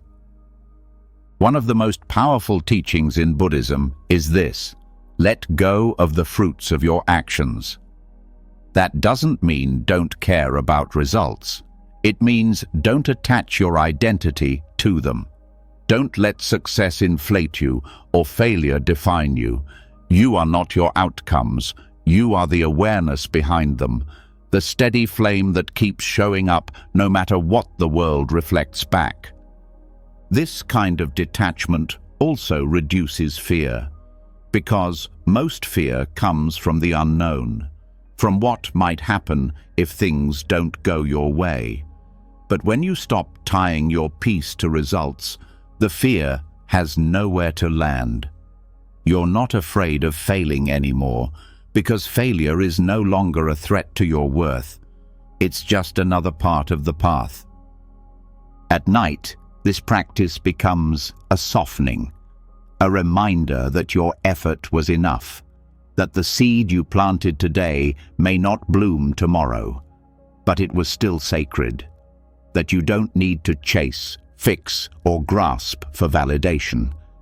You can rest, you can breathe, you can let the world move without trying to hold it still. And over time, you begin to live like this.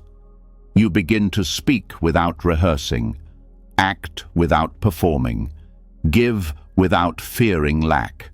You stop measuring your life by external outcomes and start measuring it by inner alignment, by how fully you showed up, by how often you returned to presence, by how kindly you spoke to yourself when things didn't go as planned. Joyful detachment doesn't mean becoming passive. It means becoming wise. It means knowing that the more you let go, the more life flows. The more you release, the more you receive. And the more you trust the timing of things, the more peace becomes your constant companion. So tonight, let go gently. Let go not because you're tired, but because you're finally clear. Let go because you've done your part, because you don't need to carry the future on your shoulders anymore. Let the seed rest in the soil. Let the roots find their own way. Trust the unfolding, because joy, true joy, doesn't come from what happens. It comes from how you meet what happens. With presence, with courage, and with a heart unchained from results. And after detaching from outcomes, after letting go of the pressure to control what comes next, something begins to stir beneath the surface. A new kind of space opens up. Space where thoughts once raced to predict, protect, and prove. But even as you learn to loosen your grip on results, there's still something that lingers. Thoughts that feel heavy, emotions that echo long after the moment has passed, not because they're true, but because they're familiar. And here, in this quiet aftermath, comes one of the most important shifts of all, learning how to transform those negative thoughts, not by escaping them, but by recycling them into wisdom, turning mental clutter into clarity. This is where growth doesn't just happen, it's created from what once weighed you down. Buddhism doesn't promise a life free of negative thoughts. The mind will always produce them. That's what it does. It reacts, it remembers, it predicts. But Buddhism does teach that those thoughts are not the enemy. They're not signs of failure. They're opportunities. If met with presence, each difficult thought becomes material. And like compost in a garden, what looks like waste can feed something beautiful if it's seen with the right eyes. The first step in this kind of transformation is observation. Before you can recycle anything, you have to recognize it. Most people either resist their negative thoughts or get swallowed by them. They try to fight, suppress, ignore, or they identify with the voice completely, believing every word.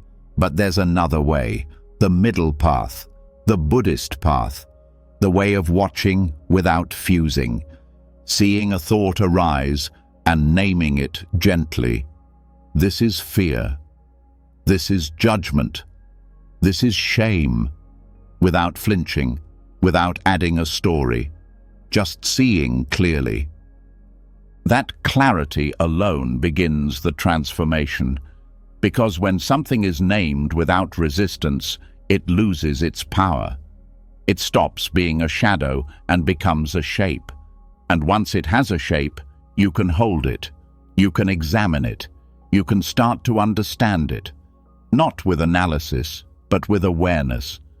The next step is inquiry, not interrogation, but curiosity. Where did this thought come from? What is it protecting me from? Is there something true underneath it, or just something familiar? This curiosity isn't to fix or judge, it's to learn, because every negative thought is carrying information. Not always about the world, but about the inner world, about needs unmet, fears unspoken, stories inherited. And when you listen with compassion, you begin to see the roots. From here, reinterpretation becomes possible. This is not about sugarcoating. It's not about flipping the thought into a forced positive affirmation. It's about seeing it through a wider lens, a Buddhist lens, one that recognizes impermanence, interdependence, the non-fixed nature of self. For example, if the thought is, "I always mess things up," you can pause and reinterpret. This is a moment of pain, not a permanent truth. There is a part of me that feels like a failure, but that part is not all of me. Or if the thought is, "No one cares about me," you can soften into, "This is the voice of loneliness. It's real, but it's not reality. I am feeling disconnected, but connection is still possible." These reinterpretations aren't fake. They're clarifications. They clear away the dust so you can see what's underneath. Each time you do this, you're not just avoiding negativity, you're alchemizing it. You're turning reactivity into reflection, pain into perspective, Each thought becomes a doorway, not a wall. And the more you walk through those doors, the stronger your insight becomes. This process also rewires the mind. Neuroscience confirms what Buddhism has taught for centuries. The thoughts you revisit become the pathways your brain favors. And when you recycle negativity with presence and reinterpretation, you start creating new pathways. Not ones built on denial, but ones rooted in clarity. Your baseline shifts from reactivity to responsiveness, from suffering to wisdom. This also changes how you relate to your past. Regret, guilt, embarrassment. They all come from old thoughts that haven't been processed. They linger because they were never seen through the lens of growth. But when you revisit those memories with this new approach, something shifts. You can say, "I see now what I didn't know then," or "That version of me was in pain, not broken." And that re-seeing allows release. Not forgetting, but understanding. And understanding heals. At night, this practice becomes a clearing ritual. You notice what thoughts are still circling, the ones that feel unresolved, the ones that tighten your chest. And instead of running from them or trying to silence them, you sit with them. You say, "What are you here to show me?" Not from fear, but from compassion. And the thought, now seen, begins to soften. Sometimes the thought doesn't give a clear answer. That's okay. Sometimes it just wants to be seen, and in that seeing, its energy changes. The mind no longer has to grip it. The body no longer has to brace against it. And sleep becomes deeper because the weight has been acknowledged.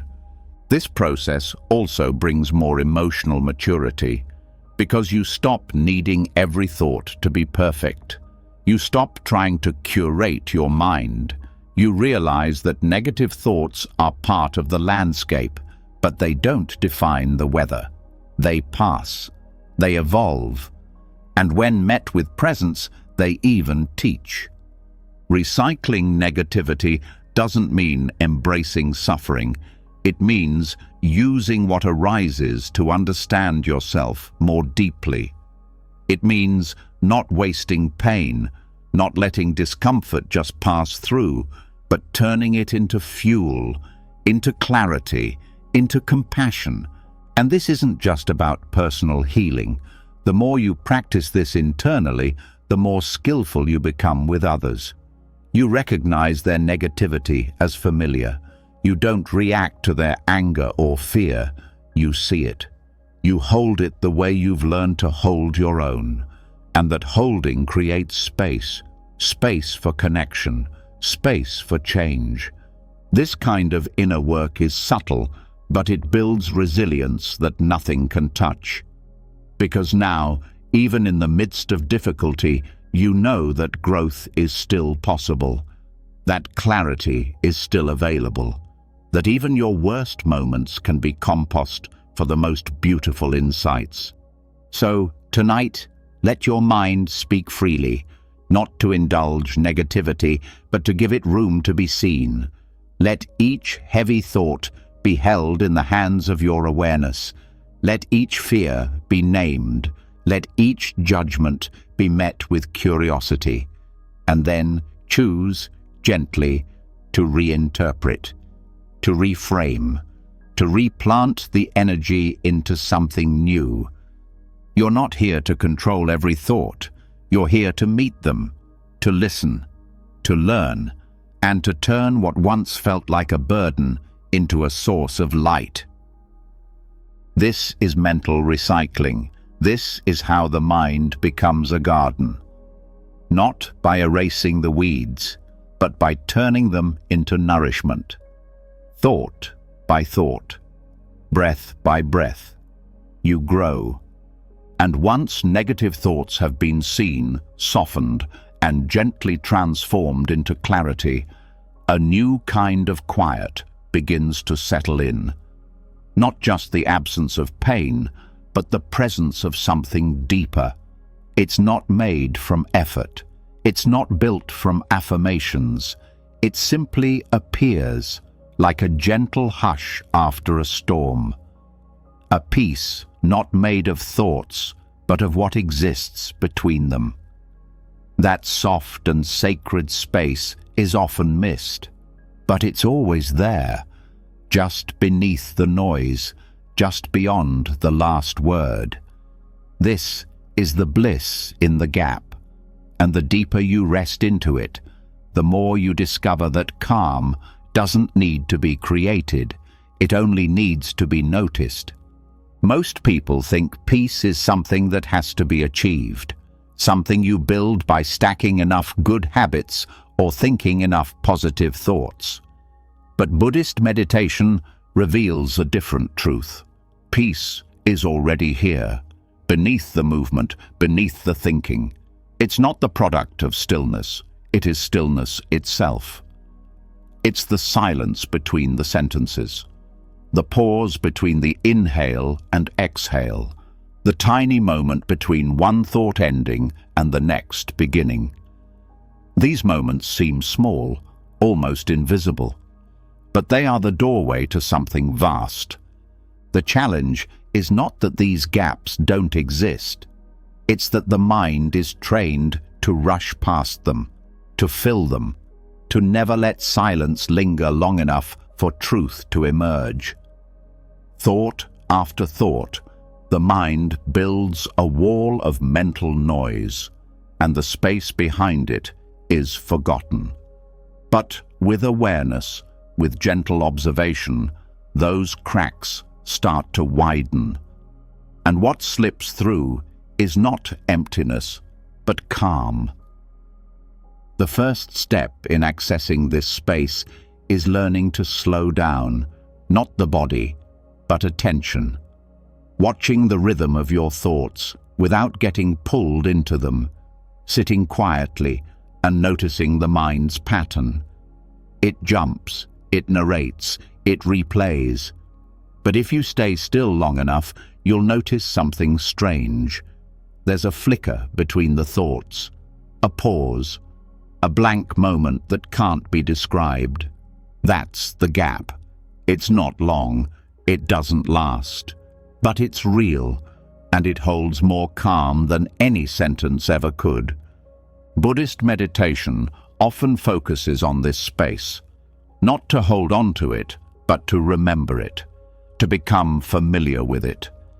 Because the more familiar it becomes, the more your mind starts to settle into it, like slipping into a warm bath, not to drown, but to dissolve the constant drive to explain, to name, to fix. The space between thoughts holds no labels, no agenda, and that's why it feels like freedom. You can begin noticing this space during everyday life, while drinking tea, walking slowly, watching the sun shift across the floor. These moments don't require effort, they require attention. And in that attention, the mind naturally slows. The gaps between thoughts lengthen. You're not trying to stop the thoughts, you're simply resting in the space that's already there when they fall silent for a moment. At night, this practice becomes especially powerful.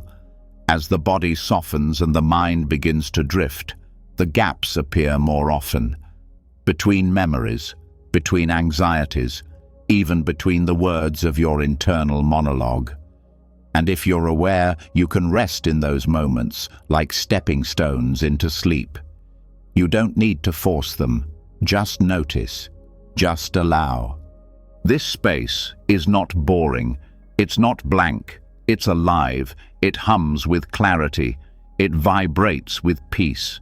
Because it's not made of thought, it's the awareness that holds thought, and that awareness is untouched by the content of the mind. Joy, sadness, fear, planning.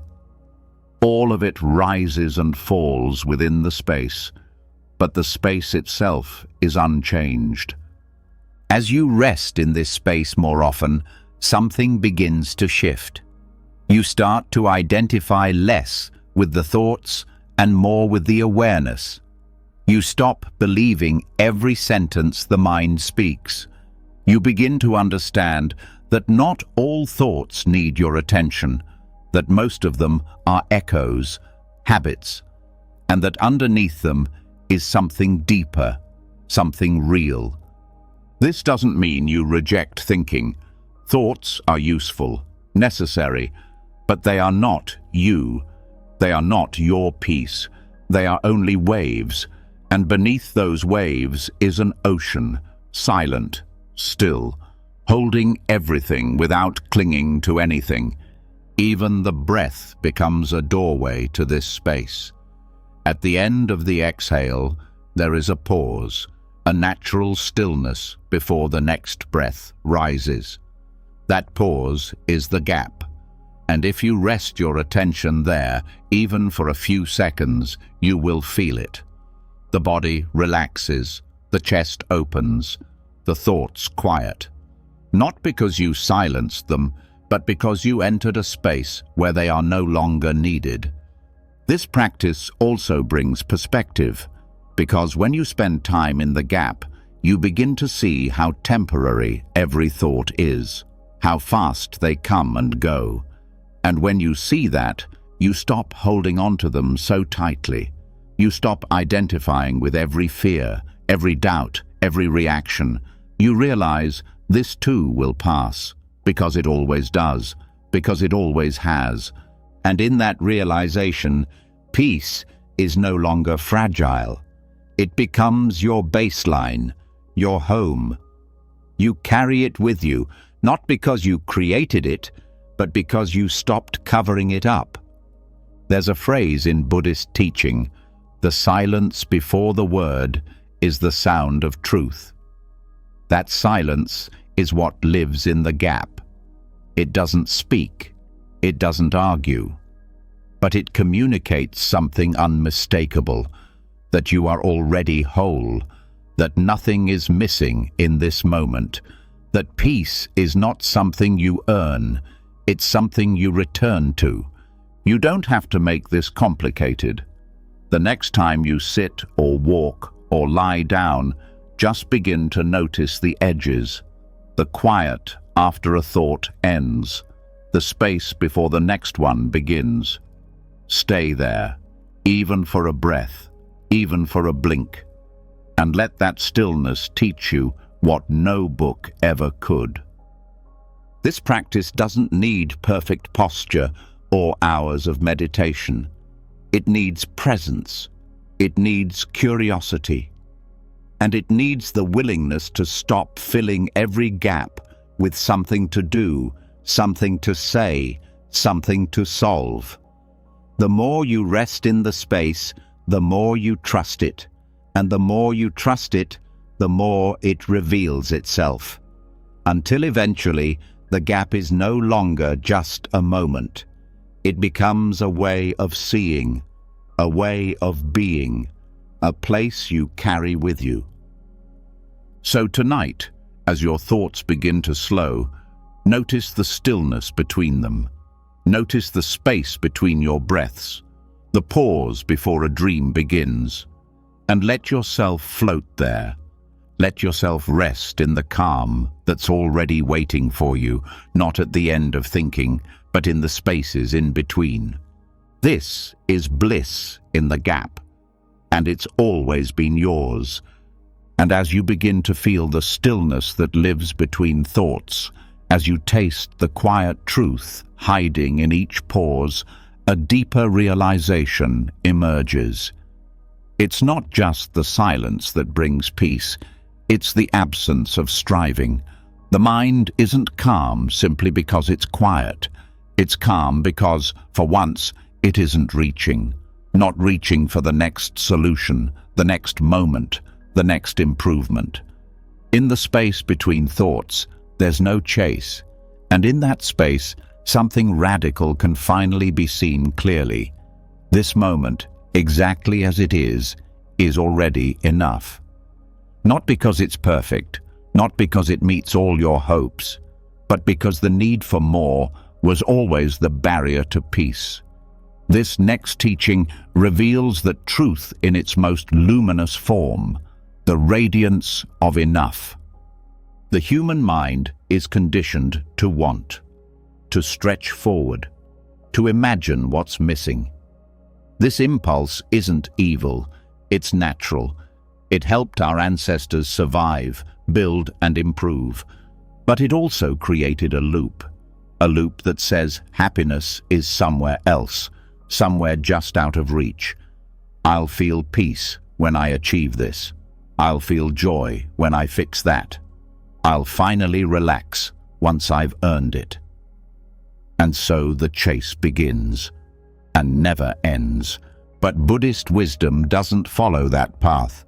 It stops. It turns around. It looks at the moment directly and says, "This is it." Not in resignation, but in reverence. Because what makes this moment enough isn't its contents. It's your willingness to meet it without demands. The realization of enough doesn't mean nothing should change. It doesn't mean complacency. It means your peace no longer depends on change. You still move, you still grow, but not from lack, not from the belief that something is missing. You act from fullness, not from hunger, and that shift is everything.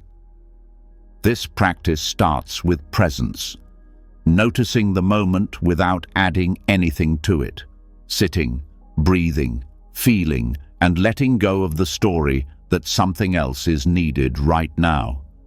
That story is the source of tension. Even in peaceful moments, it whispers, more would be better. But the moment you stop chasing better, you meet the richness already here. The mind often resists this. It believes that if you stop striving, you'll become lazy or lost, that you'll lose your edge. But that belief is rooted in fear, not truth. In reality, people who rest in enoughness aren't passive, they're powerful, because their energy isn't scattered, their actions are clear, their presence is strong, they're not chasing peace, they're embodying it. To begin practicing this, notice how often your mind says, not yet, almost, just a little more. Then pause, breathe. Ask yourself, what if nothing changed right now? Could this moment still be whole? You might not hear a clear yes, but in the pause, in the asking, something settles, something lets go. You can also use the senses to enter enoughness. Feel the air on your skin, the weight of your body, the sound around you. These details are always here, but overlooked. When you pay attention to them without judgment, you're training the mind to receive instead of reach. And receiving is how enoughness becomes real. This also shifts how you relate to the future. Instead of racing toward it, you walk with it. You don't demand that it complete you. You let it unfold without desperation. That trust reduces anxiety, because the belief that the future must deliver something specific is the root of so much stress. But when you stop needing the next thing to save you, the present begins to shine. In Buddhist terms, this is called santuti, contentment. It's a radical state of peace that comes not from getting more, but from no longer needing more. It's not apathy. It's not detachment from life. It's intimacy with life. Being so fully connected to what is that you stop trying to rearrange it constantly. This also changes your self-perception. You stop measuring yourself by progress alone. You begin to see that worth isn't tied to improvement, that you are not a project to be perfected. You are already a whole being, unfolding. You can evolve without the harshness of never feeling good enough, because you've remembered something sacred. You don't need to become more to be worthy of peace. Even relationships are touched by this. When you no longer depend on others to fill the sense of not enough, you love more freely. You listen without trying to extract. You give without hidden expectations. And you receive without guilt. That creates space for genuine connection, not based on filling each other's emptiness, but on sharing your mutual fullness. At night, this practice becomes a form of release. As your day ends, the mind may want to evaluate, calculate, or regret. But you can offer it a new instruction. This day was enough. Not perfect, not everything you hoped, but enough to rest, enough to let go. And when you rest from that place, sleep becomes deeper. Dreams become kinder, because the body stops bracing against what wasn't finished. This doesn't mean you never strive again, but the striving is different. It's cleaner. It's not desperation, it's expression. You grow not to fix something broken, but to expand something already alive. And that kind of growth feels light, joyful, and rooted in gratitude. You can reinforce this by offering yourself small reminders during the day, a pause with your hand over your heart, a whisper to your own mind, "This is enough." These aren't just nice phrases, they're rewiring your nervous system, retraining your subconscious, replacing the endless loop of lack with a quiet rhythm of peace. There's a teaching in Buddhism that says, the seeker eventually finds that what he was looking for was always within him. And it's true.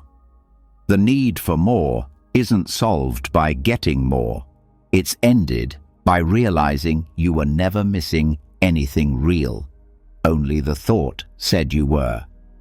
This kind of realization can't be forced, but it can be invited. It can be felt. And the more you rest in the presence of this moment without needing it to become something else, the more that radiance shines, not like a spotlight, but like the soft glow of a candle that never needed to burn brighter to be beautiful. So tonight, let the mind rest in enoughness. Let the breath be complete. Let the moment hold you without change. Let the chase dissolve. Let peace arrive not as a reward, but as a return. Because when the need for more dissolves, what's left is the light you've been chasing. And it's been here the whole time,